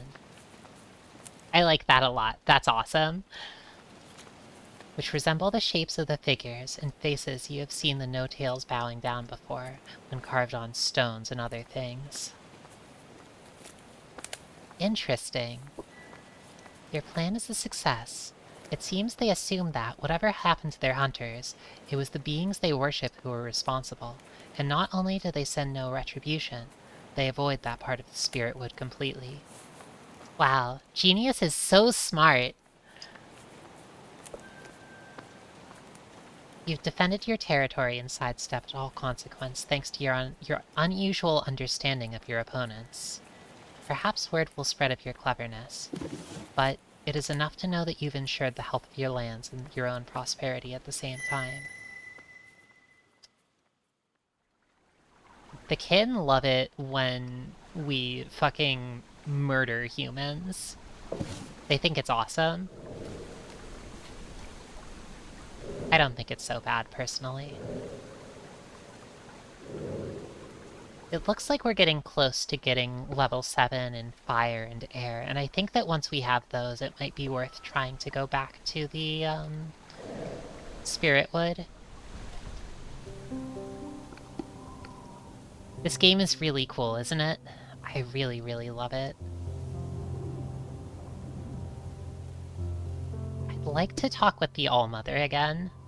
Somehow, being an ant and serving my queen has given me a desire to meet a giant... Well, I'll try not to think too hard about it. The bizarre Blazetail is waiting for you once again. I just feel like something really good will happen if we meet All-Mother. All-Mother feels its presence. Will it wait for the Elder to arrive? Settling down, you wait, but the time barely seems to be passing. The sun looks frozen in the grate above, and earth below is still, quiet, and warm. Perhaps you will close your eyes just briefly. The Blazetail is singing something so gentle and sweet.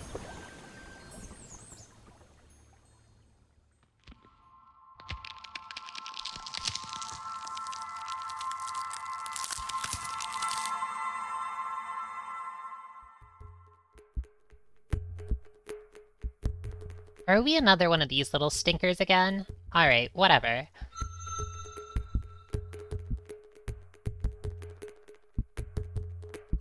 Hey, what's up?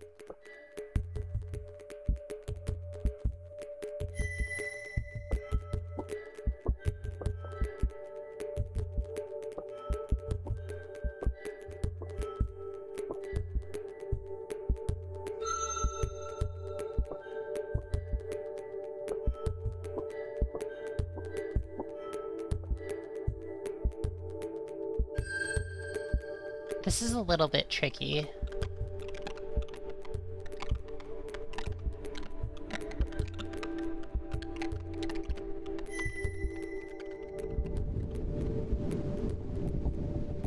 Maybe if we explore in the tree a little bit.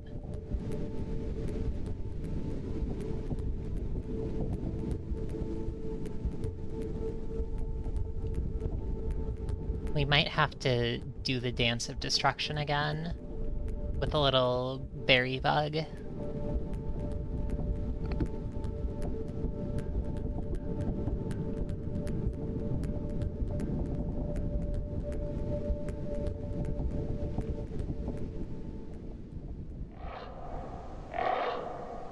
Oh! Lovely! Sky Titan. Still, Blackbird.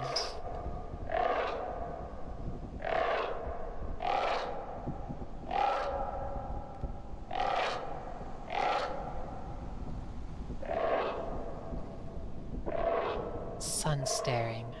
Broken? Twisted? Singing. Blaze, Father. Circle burning cool gashes through impossible breaths. Hold open my mouth. Slide your sharp feathers across my tongue. Leave me screaming, screaming with joy. Help me sing to the uncharred, to the raw, to help them splay themselves across the divide. I see them, whole and content, unbroken, and I cry out in despair at the living falsehood. The straight lines, I sever them with my beak, but they refuse to curve. They refuse. Where is the one who will choose the fourth way? Where is the one who will face the spirit and reject its deceptive blessing? What are you talking about? This is interesting. I like this crow. But what are they talking about?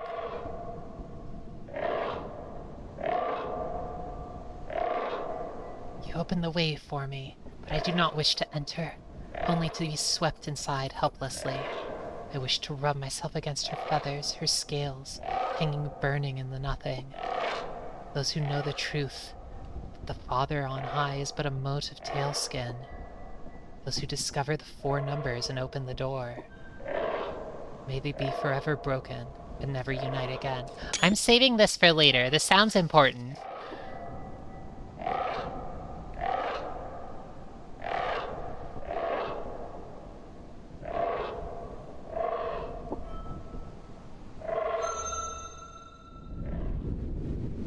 The fourth way. Find the numbers and open the door.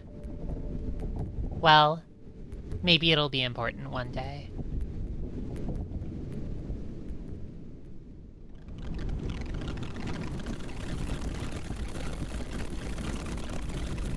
Sweetkins. Sweetkins! Living sugarfalls, stroke their sides, taste sugary sweat sweet. Underside huddling tide, sucking tree blood, oozing perfection. But danger, very back, prowling, ruining, gluttoning sweetkin flesh for just one, leaving nothing for the many. Let's fight the sweetkins.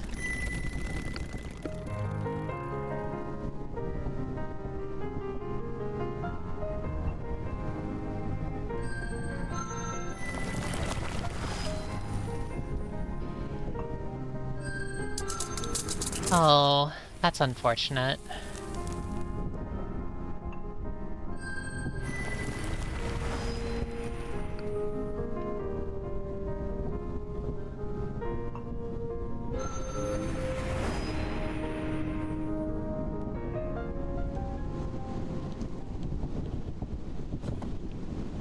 I'm just a stupid ant, so I'm not wise enough to understand what the crow is saying. Maybe one day I'll understand, though. Well, let's bring the sweetkins back. Sweetness, sweetness, enough for all. Protection, safety for sweetkins, sweetness for selves. Benefit for all, flourishing, prospering.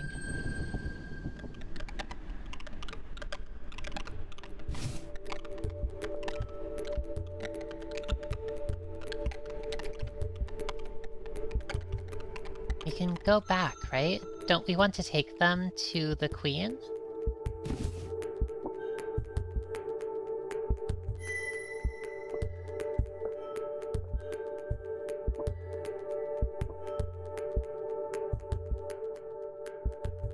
Okay, wonderful.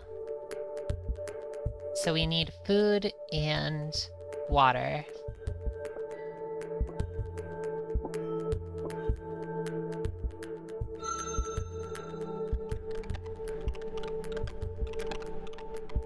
Ants are all about aphids. They will, like, farm them, kind of. That's so amazing, isn't it? Oh.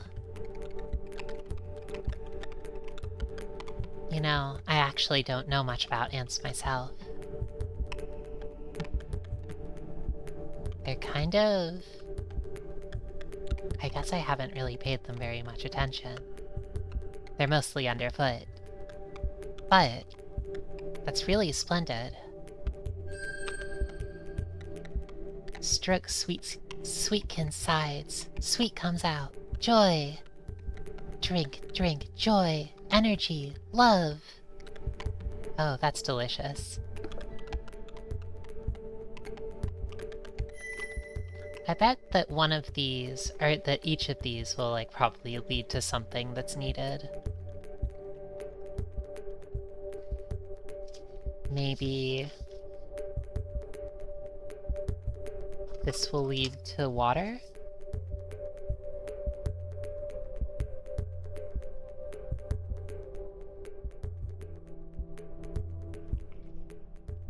Into the woods?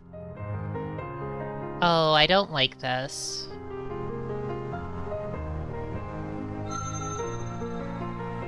That's way too big.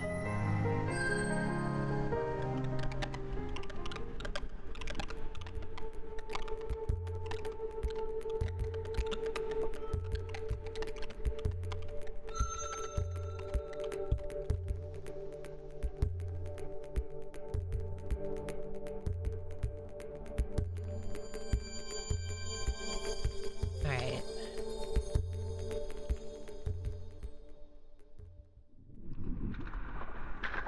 Oh, wonderful. Beastling. A dangerous big child.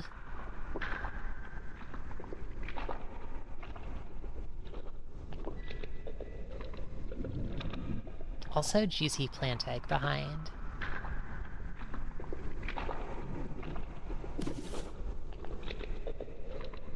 It looks like their stats are equivalent to ours.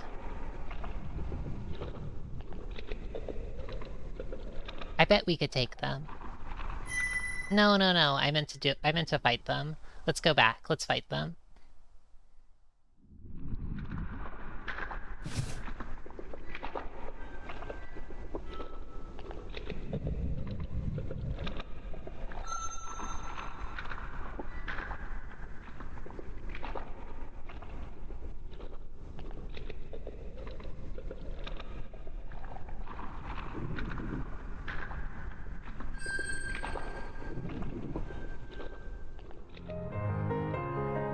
Oh, this is cute.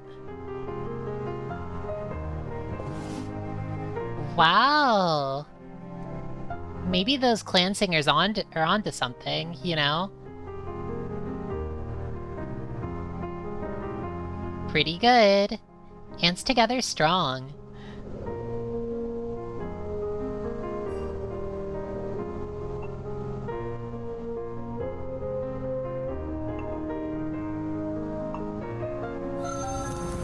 You attack with a mighty blow and completely overcome your opponent's defenses.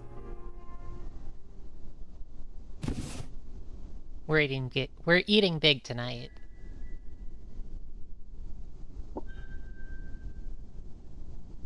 So... smells sweet, but also strange. Let's just bring the big one.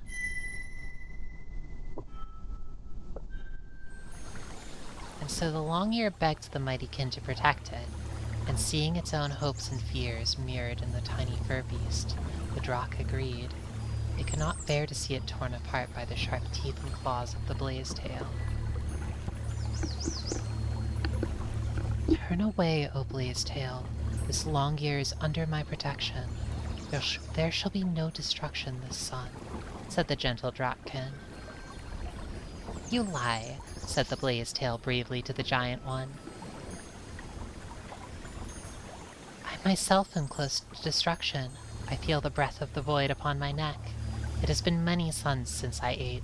My vision swims. With no food, my body devours itself. I lack the strength for even one more hunt.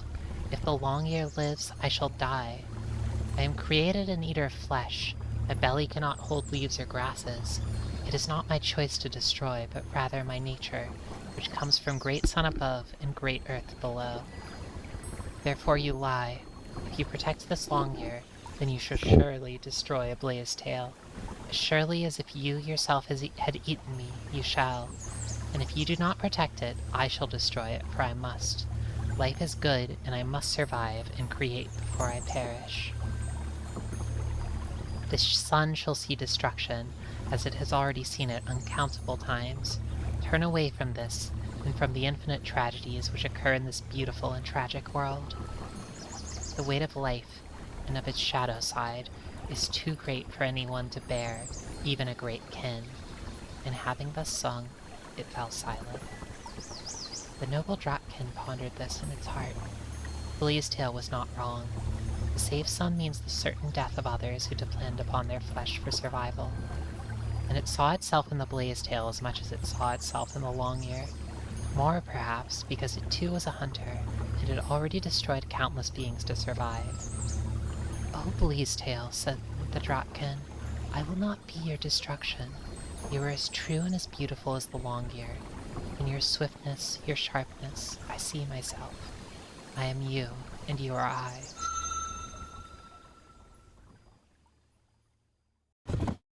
Finished now. Little becoming selves fed, but need more, much more for her, for source of self. Let's eat the plant egg. Tasty, so why pain? Pain. Darkness! Stay away, other selves. Stay safely away. Bad, bad fruit.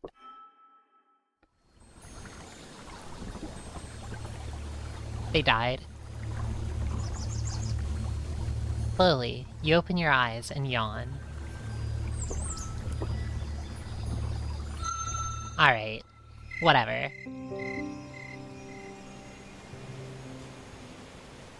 Maybe next time.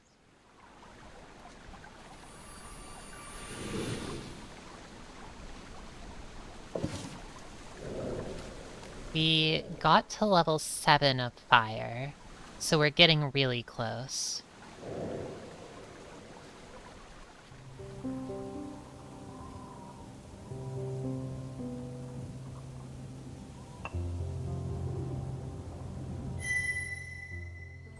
I'd like to keep on going. I think that we can probably clear this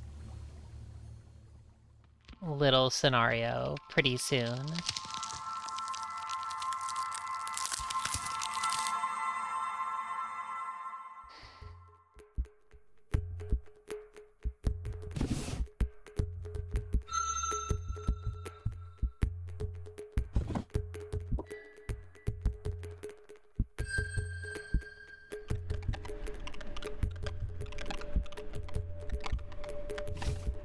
Alright, we haven't done the middle path yet, so...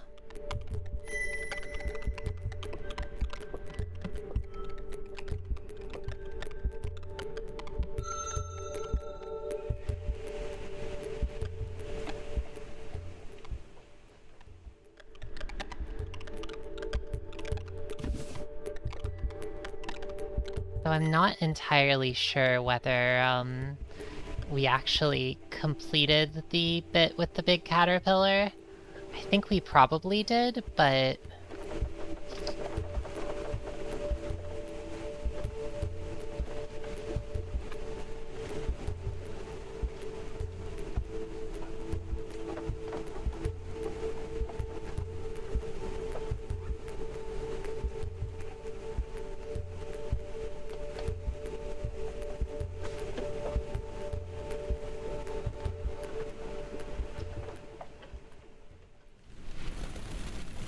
Oh, I don't know about this.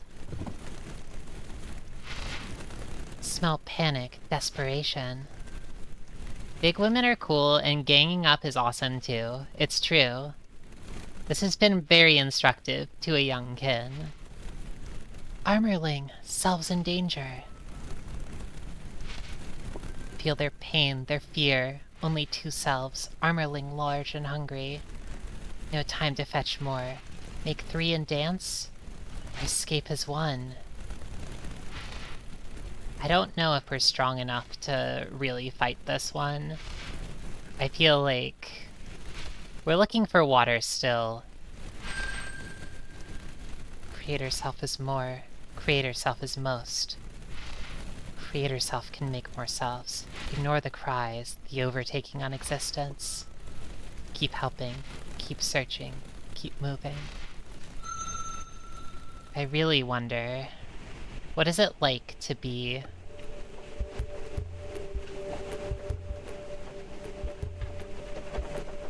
to be a part of All Mother's mind? To be a part of her hive? I guess she was never referred to as having a hive, but I wonder if that's the sort of thing that they're going for.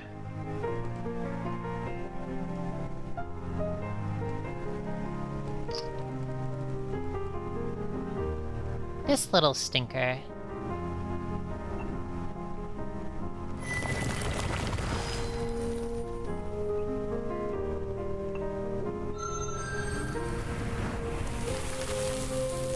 The springtail.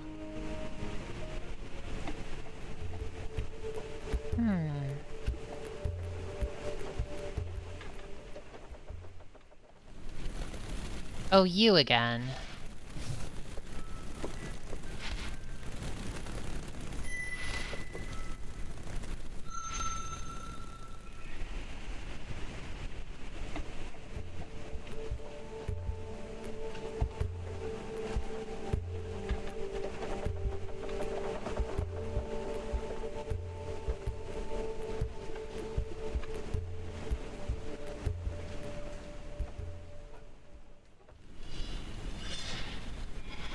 Oh, this is a disaster. Foodscape. Meat Hulk. Fallen Sky Titan. Ripped Silent. Oh. The Shredder is nearby.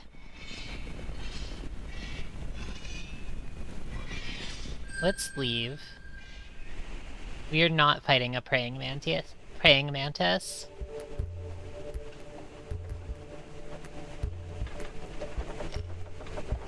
You don't mess with praying mantises. They're very cute and very dangerous. And they'll cause you all sorts of problems.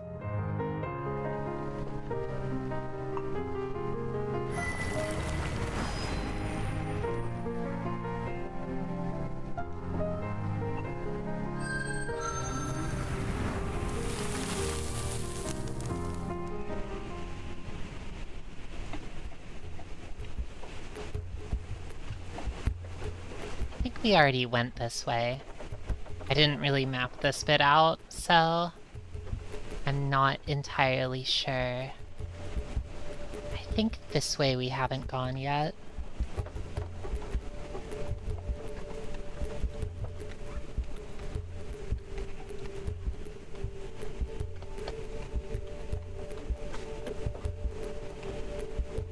There are two more paths.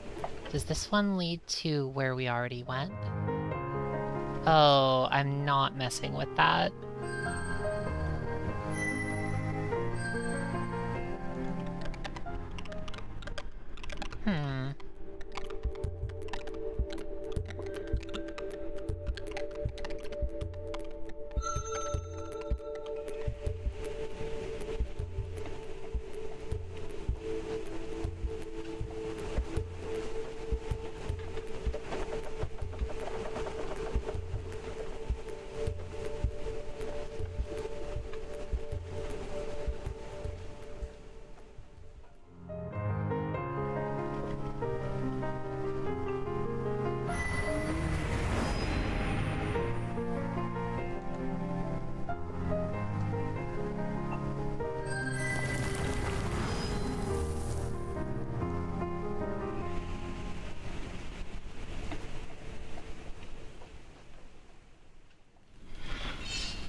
Oh, this is a mess.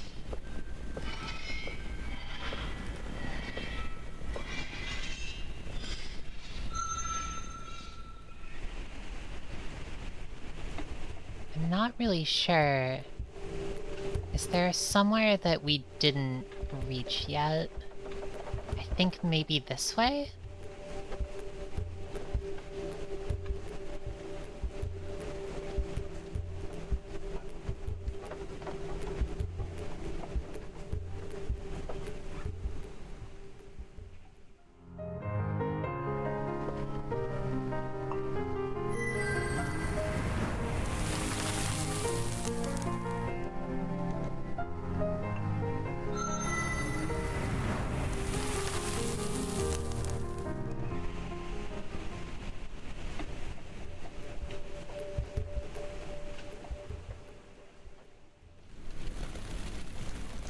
again.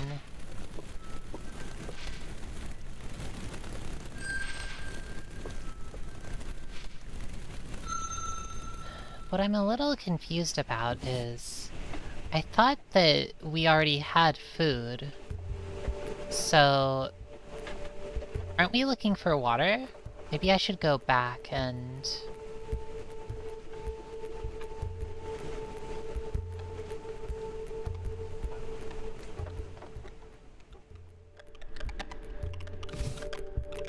Oh, I think we're almost, dead, maybe? We've almost died of hunger.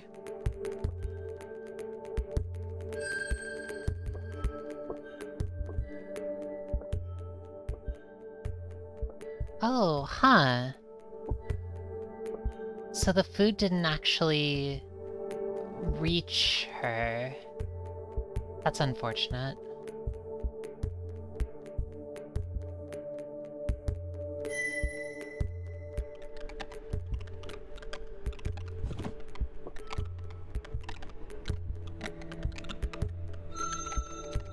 Maybe if we go this way, we can get some water.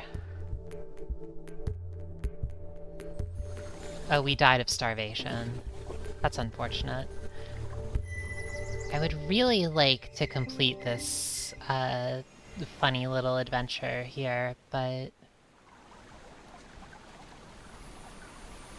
Okay, we've reached level 7, so I think that it might be worth taking a break here to spend some time in the Heartwood before we... Is this... No, it's the Sacred Glen. Yeah, it looks like it's doable now.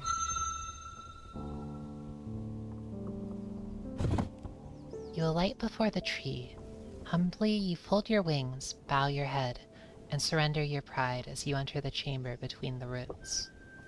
Even as an adult, there is somehow more than enough room for you here.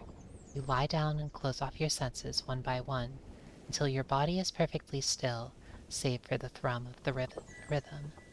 Sleep sets into your flesh, and your mind is tempted to follow one of millions of false pathways, leading to shallower pools within the dreaming.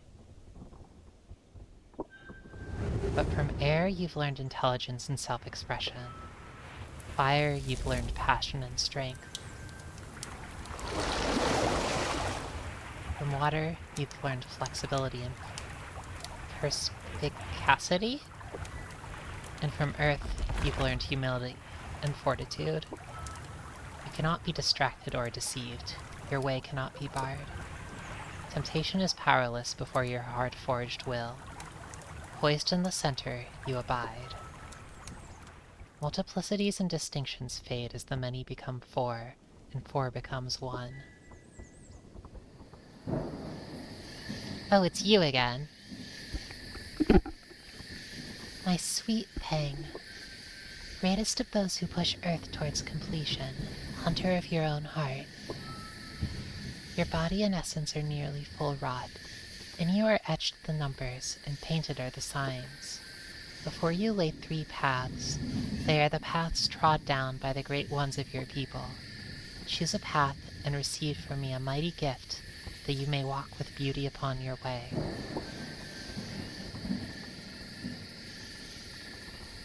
The path of wisdom, the path of compassion, the path of strength.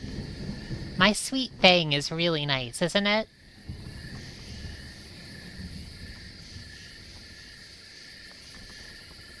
You know, I'm thinking about that crow. I wonder. I feel like Genius would probably say this, but I have to admit, I'm a little bit curious. These are the 3 paths laid out before you. I have prepared rich gifts for you, if you will but sing which you will follow. Chase not after shadows, and be not afraid. Choose.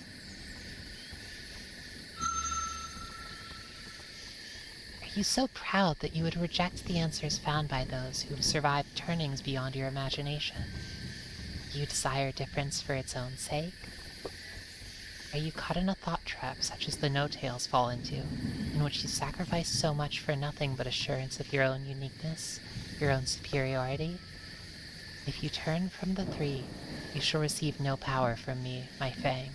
Choose, and gain my blessing.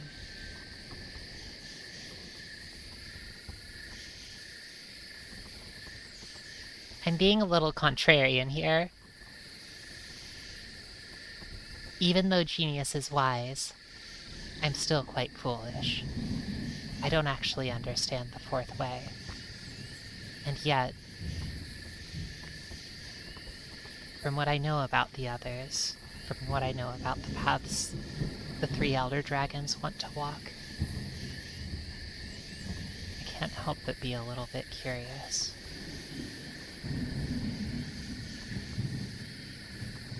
It feels... The crow told you about it, so it's probably cool, right? Hey, what the heck?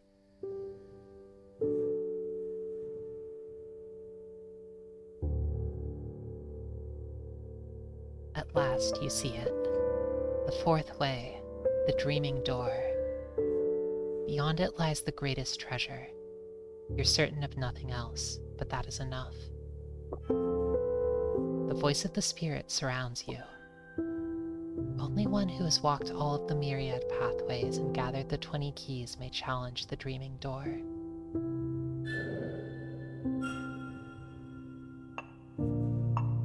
I don't have those yet. I have some of them.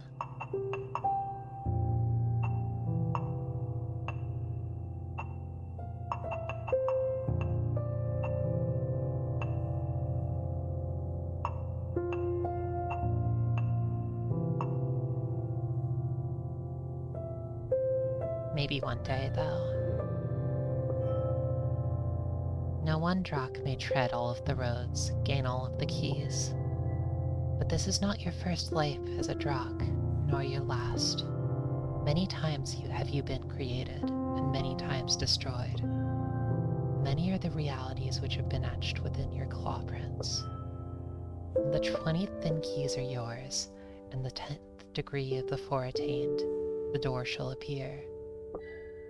The sacred numbers, which I have given to my children, shall become the final test. The first is given to the weavers, the second shines silver, and the third was swallowed. I know about the third.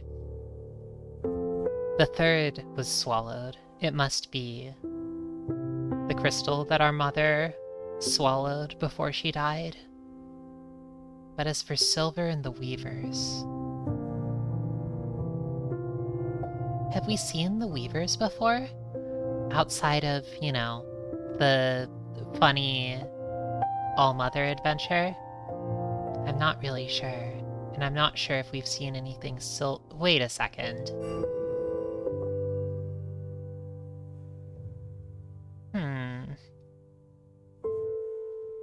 Silvery rod granted to you by Darktooth the Wise. A key meant to unlock something.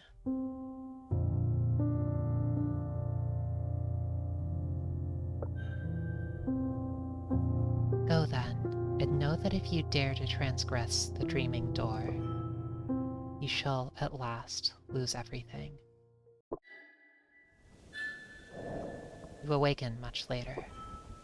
Sun is dying, and you know better than to be here when darkness falls, for night and the Great Green are lovers. Even a great Drak would be crushed between them when they come together. Returning to your lair, you ponder what you've learned. You've received no blessing, but now you know the way to the true end, the greatest treasure. Are you truly among the few who can find the fourth pathway? Even to dream of it is terrifying. What lies beyond the dreaming door? The story was, sort of written by... I believe that they call themselves, as a sort of studio, Dreaming Door.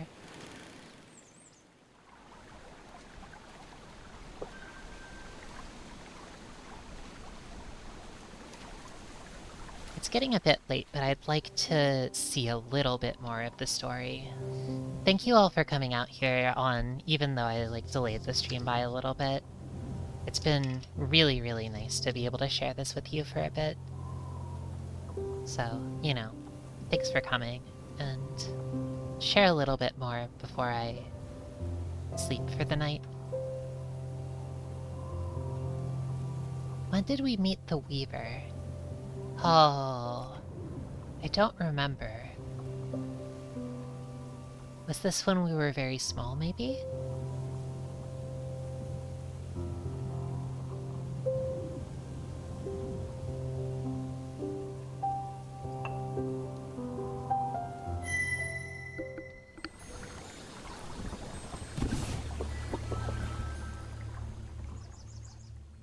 Other lifetimes to meet them again. That's good. I'll meet them again one day.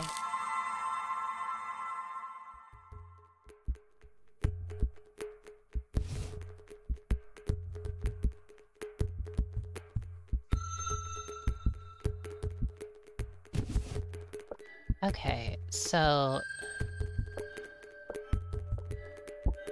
we need water and food.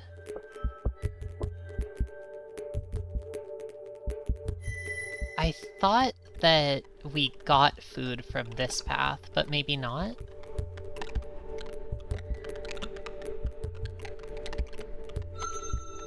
Going back to the All-Mother for more ant, you know it.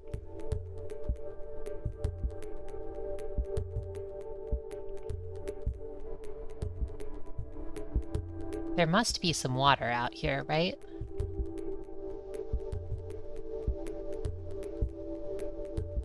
Oh, I see. This is a little indication that you probably shouldn't eat the plant. You probably shouldn't eat the big berry. It sounds like the rushing of water, maybe? This is me being hopeful, of course. What is this? Water close. Antenna fresh coated with cool cleanness in the breeze. Sand pits here, many, deep but can go through.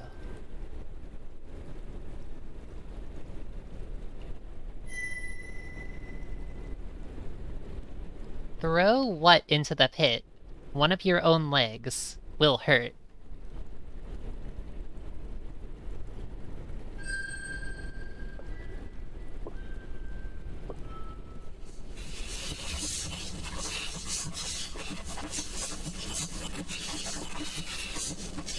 It burns. Fire inside. Burns. We poisoned the antlion. That's pretty good. This thing is terrifying.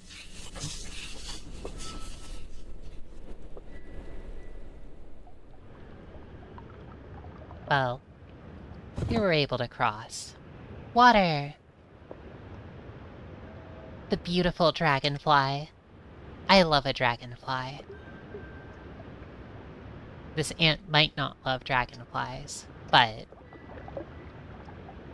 I love them, personally.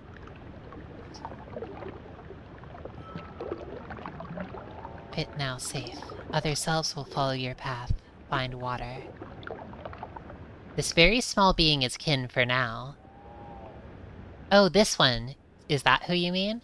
Drakfly? Drakfly? You found a water source for the colony. Yay!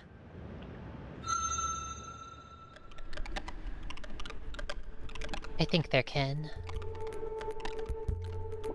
Alright, let's see if we can get... No, it doesn't look like...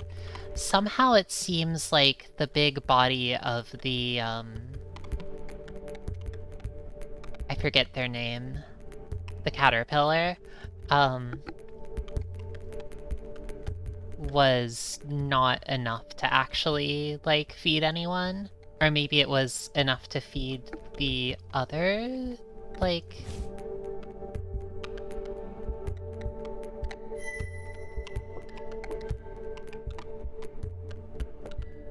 Okay, let's see if we can get some food. Just a key to get you past the antlion with the berry. I see. That makes a lot of sense.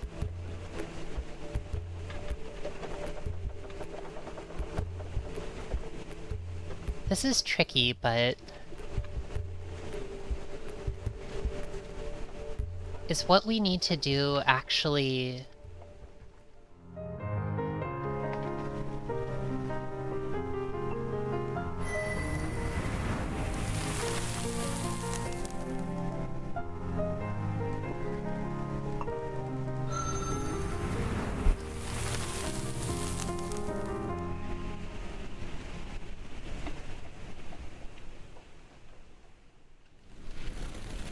maybe the three of them could face this one together?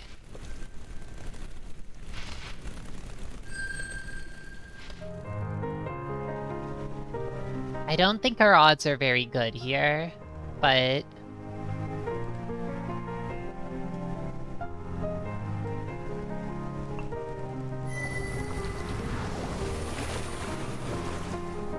yeah, that's terrifying. But they are injured, and we're not yet.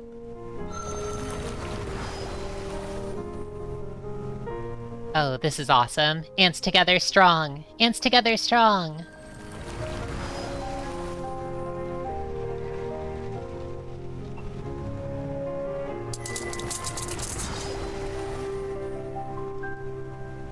Get out of here. Victory! Victory! Other selves arriving, helping break down, move the armorling. Will become food for many children, becoming selves. Did we lose one of our buddies? I see two here, so I guess we aren't among them. Is that what you were thinking?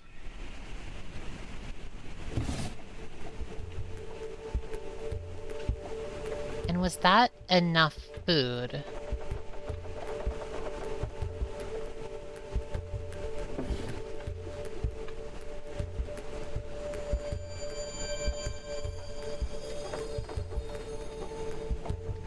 Oh, I see. They disappeared in the middle of the battle. That's so sad.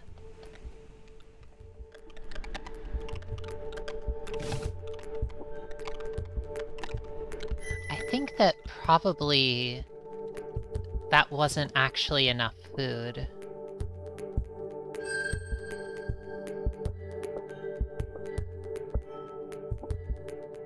Yeah, we still need more food.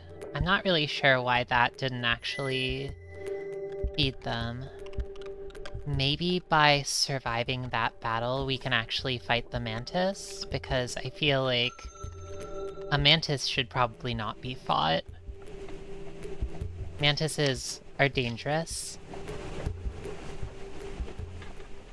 Especially for a little ant.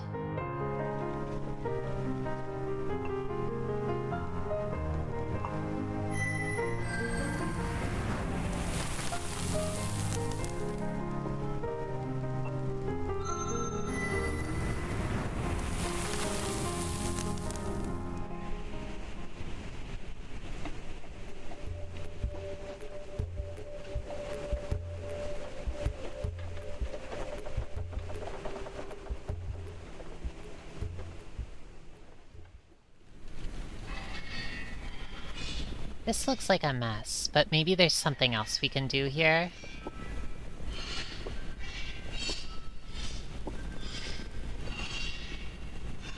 I don't think there's any way that we could defeat this mantis. I mean, there must be something else we're supposed to do.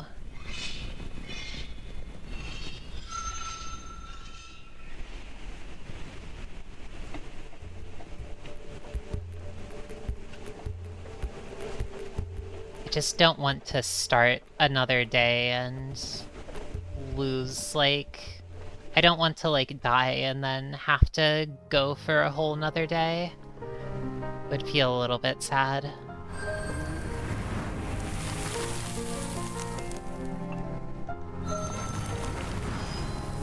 Maybe there's some other encounter we can do?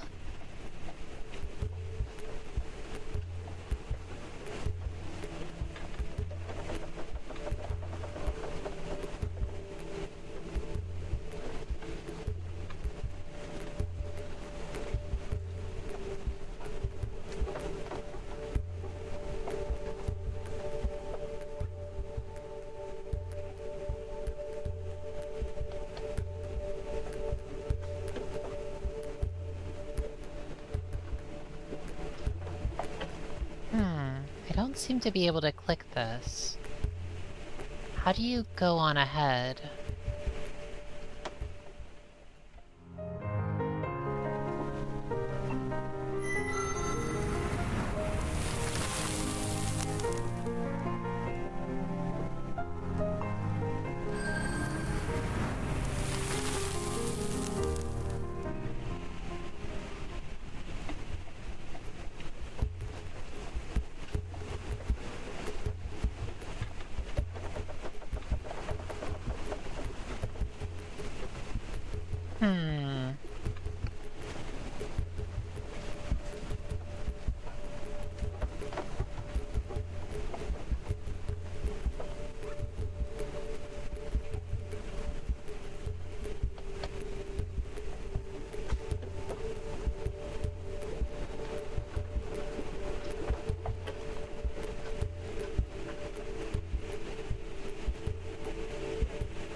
Maybe that's where we went the first time.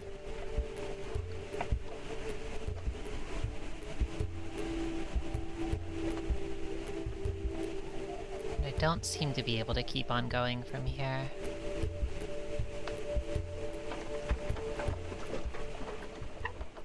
Ah, this is such a tricky struggle.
I do wonder.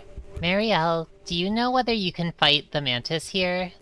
Do you know if it's possible? I ask you for help.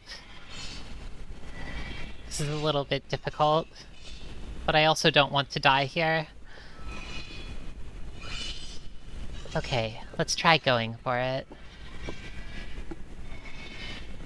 The thing is, yeah, I'm probably going to die if we don't manage this, so...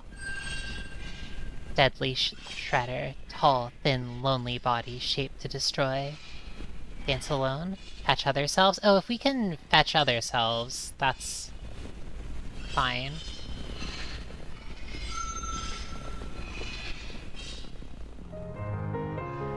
Okay, I didn't realize we would be able to summon. The thing about mantises is... they're really cute, and also incredibly attractive, but they're very dangerous too, so you have to be careful around them.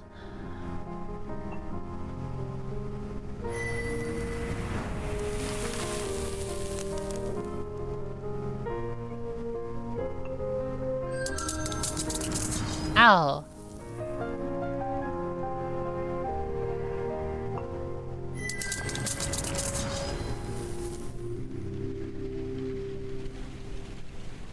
Looks like we're eating them tonight. Food for all. Shredder now becomes Meat Essence treasure as well. Quickly, quickly, help break down, break down. Thank you, Marielle. Weak as one, strong as many. Many as one, and one as many. Glorious meatball. Death becomes life. The colony thrives. We are. Creator self swells with life. New selves coming soon. Tiny life poetry goes on. New beginnings, bridging was and is. Fear, terror of many sweeps in on the wind. Pungent, alarming. Return to colony. Help selves. Titan! Titan! Danger! Giant, fearsome, living disaster! Creator selves, selves yet to be, other selves in danger, falling, dying. Colony must be saved. Fight!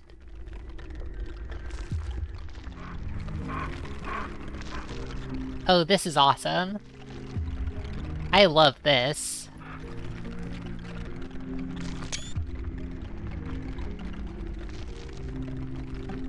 This is terrifying.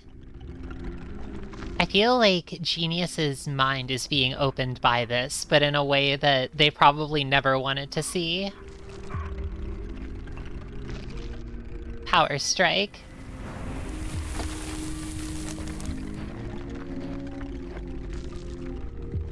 Okay. With my twisted mind that's far too big for this body, I know its next attack will be water. So, if I just use an air attack... What? No!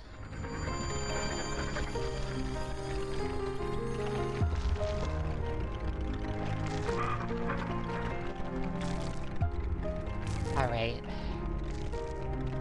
Somehow, we were healed, which means maybe we can do this.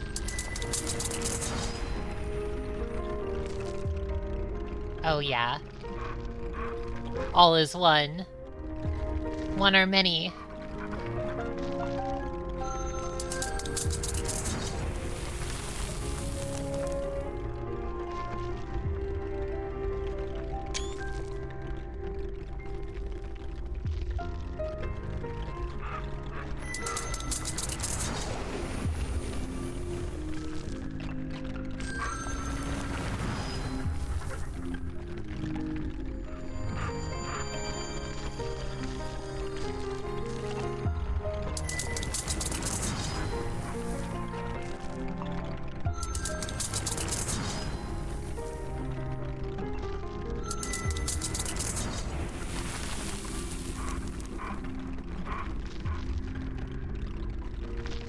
The redolent essence of the Titan dances on your tongue.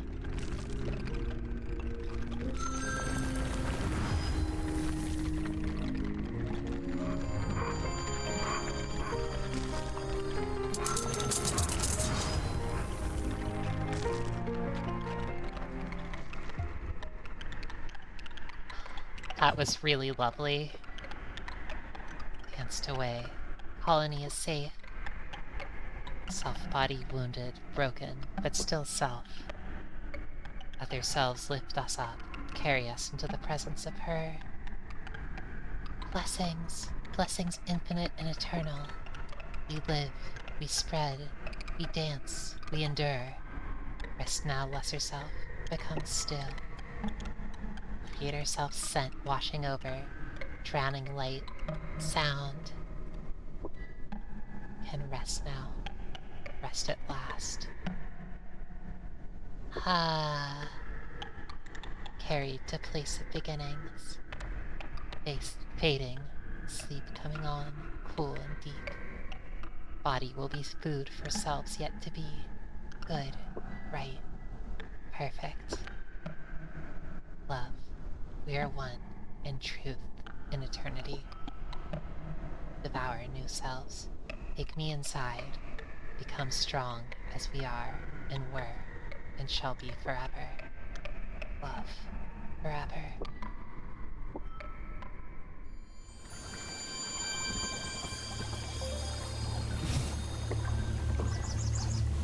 There they stood, the hunter, prey, and the drop.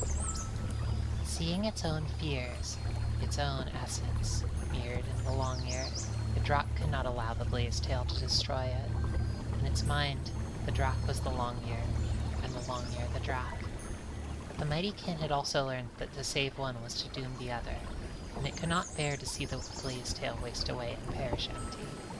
For in its mind, the Drakk was the blazed tail, and the blazed tail was the Drakk. As a being of great power, the Drakkkin held the fate of both good beasts in its jaws. Would it allow the long-hair to perish, or the blaze-tail?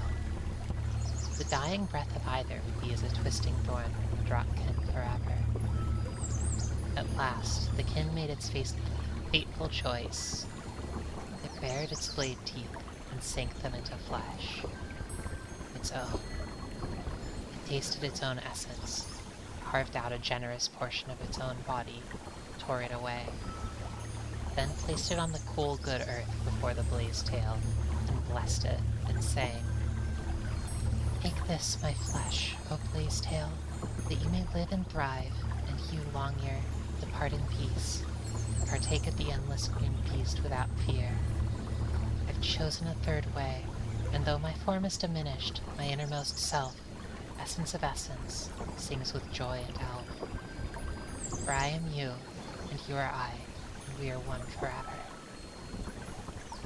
So ends my tale. The Dropkin had dispelled the great illusion of separation.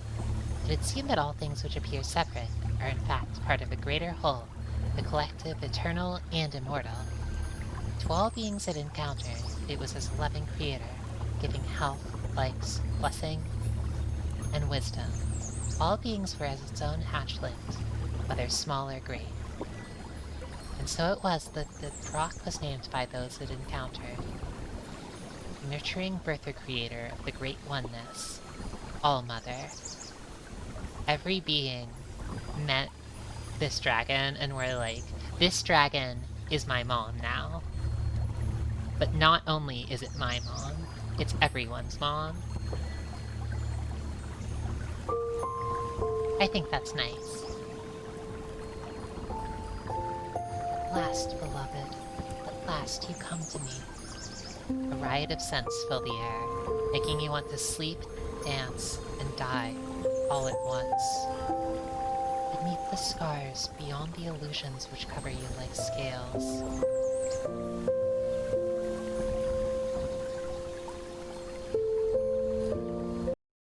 Whoops. A forest that needs a mom to function. Other forests do just fine without a mom. Oh. I think if Sporemaw found All-Mother, it would have been very, it would have been quite complicated. A forest that needs a mom to function. It's true. That's definitely a struggle. All-Mother is so pretty. Oh my gosh. I wonder if she would be my mom. Oh well, that's not important. I smell it, your true self, naked, crystalline, perfect. Your dreams of power and greatness. They are but a reaching for the light, a yearning to become one with the unbounded one-saw. Your fears of destruction and insignificance. They are but a longing for truth, a passionate love of existence. Even your weakness, your imperfections, are dear to me, beautiful in my sight, fragrant in my nostrils. For you are I, and I am you forever. Our separation is the last illusion. In dreams, I tied your drifting essence to the mind of a tiny being, to teach you what the smallest and most ancient of sun and earth's children already know. Though tiny and weak, they have realized the unifying truth. They give of themselves to each other until the line is broken. So joined, they are able to overcome any difficulty. They swell and diminish as they must, as they should, so that even titans cannot stand against them. It has been sung among our people, always, that cooperation, the binding of ourselves to others, is a degrading weakness, that it allows for the survival of the weak, and encourages sloth of the mind and essence. We are large and strong, and hold fire in our throats, destruction under our claws. We were meant to be alone, strong, rivals to all others. So it is sung. But this is a blindness, a stain on our spirits, a lie. The tiny beings, the clan singers, even the orphans, the tailless ones who are the seeds of the stars. They've discovered the truth, which is called love, togetherness, and compassion, and they grow strong beyond our feeble and selfish imaginings. They're destined to rise. The orphans shall inherit Earth, and we lonely giants shall be no more.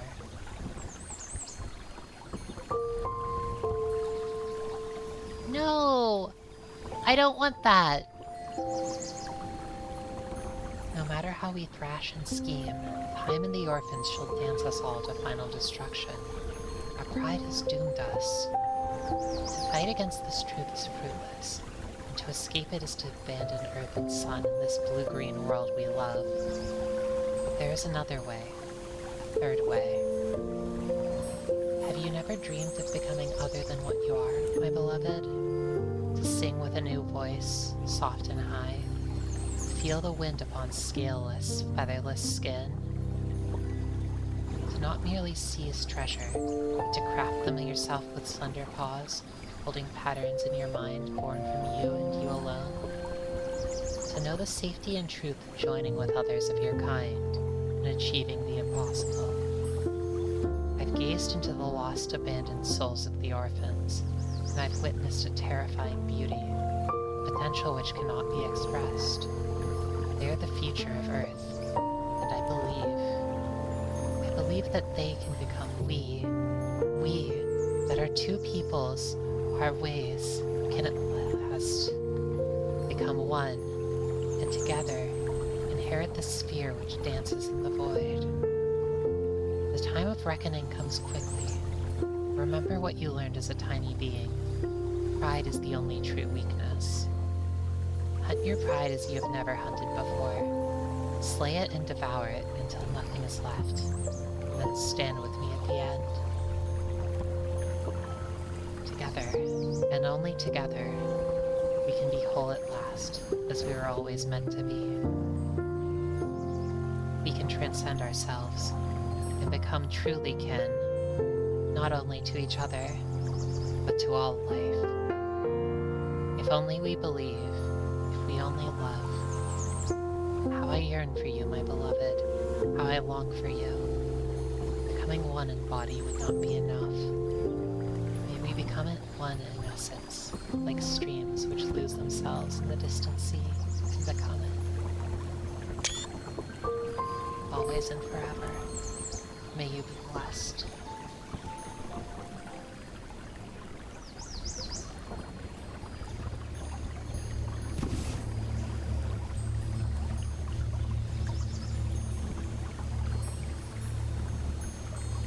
I don't know about that humans thing, though. That's a little scary. Is it awake? Is it still dreaming? Can it tell the difference? Has it learned from what it has learned? Answer if you can, mighty Drakkin. Is the one song in the process of folding inward, making all one in time? Or is it expanding outward, hoping that new expressions of itself in flesh and mind will reveal at last what it's been seeking? And most of all, is it better to lose oneself in unity, or better to remain an individual? Which expresses the truth better? Which expresses compassion better? Do you remember? Do you remember the way home? As you fly back to your lair, questions pull you back and push you forward.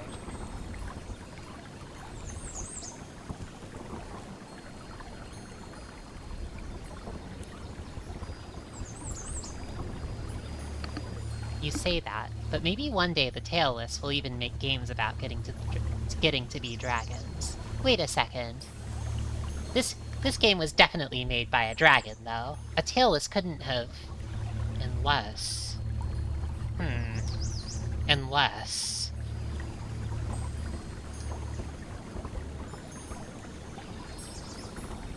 At least now you understand why some call Allmother the heretic elder. Its ideas are dangerous in the extreme. What did it mean when it proposed that it was possible to become one with the Tailless? Is it possible for the Drakk to become other than what they are? And if they did, would they still be Drakk in any meaningful sense?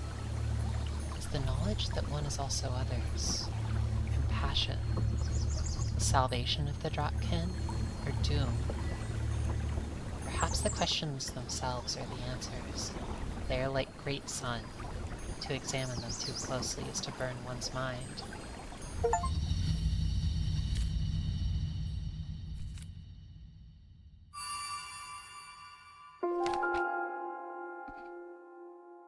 The sun. Praise be to the radiant one around whom we joyfully and helplessly revolve.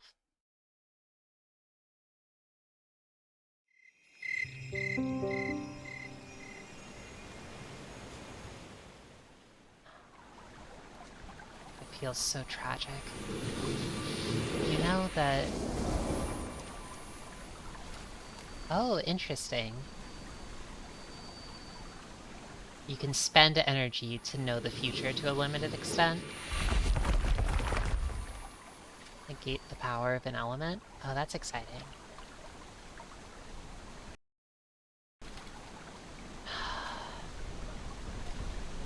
It's a little bit... It's rather painful. You know, the All-Mother wants to embrace the tailless. She even calls them, rather than tailless, orphans specifically, seeing the tragedy in their fate, to be abandoned by their creators, and unable to see the creators here. And yet, I can't help but feel like if she surrendered herself to the tailless, you know, willing to become one with them, and the tailless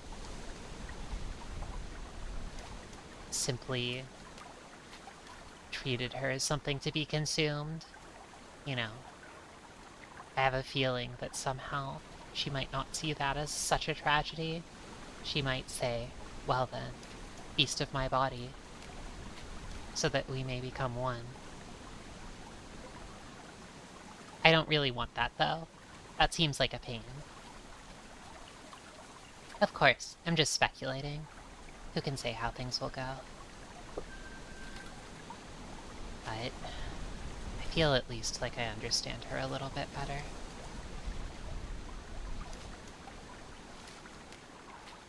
Maybe on our next stream, we'll be able to meet many times burned. The one who wants to kill all humans. I'd like to meet them at least. This game is really smart, isn't it? I really love that, like...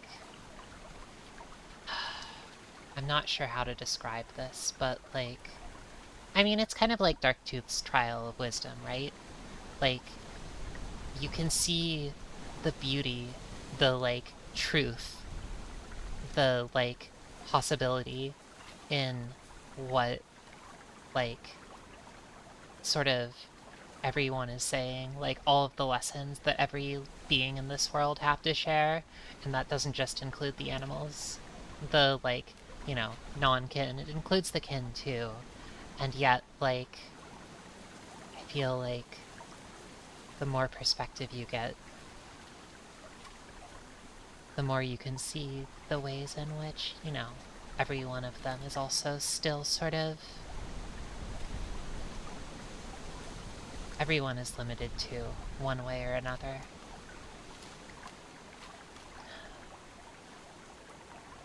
I'd like to see a little bit more of this world. Every way has a reason.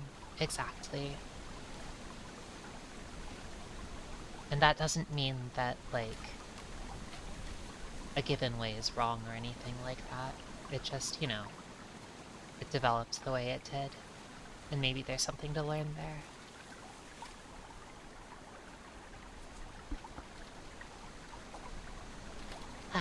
Anyway, I think this is a good stopping point.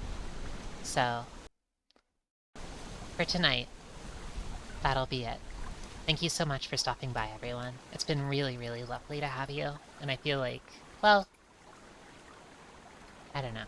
I had a really wonderful time. Welcome, Cave Otter, and thank you for stopping by. Yeah, I love this game dearly. I honestly think that based on the sort of state of the clock right now, I wouldn't be surprised if next stream we either Genius dies or they survive until the end of the clock and we might actually see an ending. I really hope so. I'd like to see it. I'd like to see a conclusion to our dragon's story and see where it leads them. Well, I'll save that for another time, though. Alright, good night, everyone. Thank you so much for stopping by, and I hope you sleep well.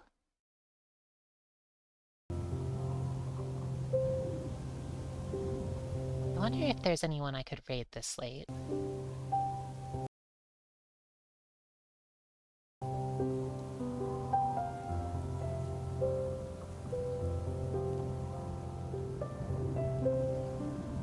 Well, it looks like Gert is streaming. Drawing it looks like? I'll send you over there if you want to stop on by. Otherwise, good night, everyone, and take care.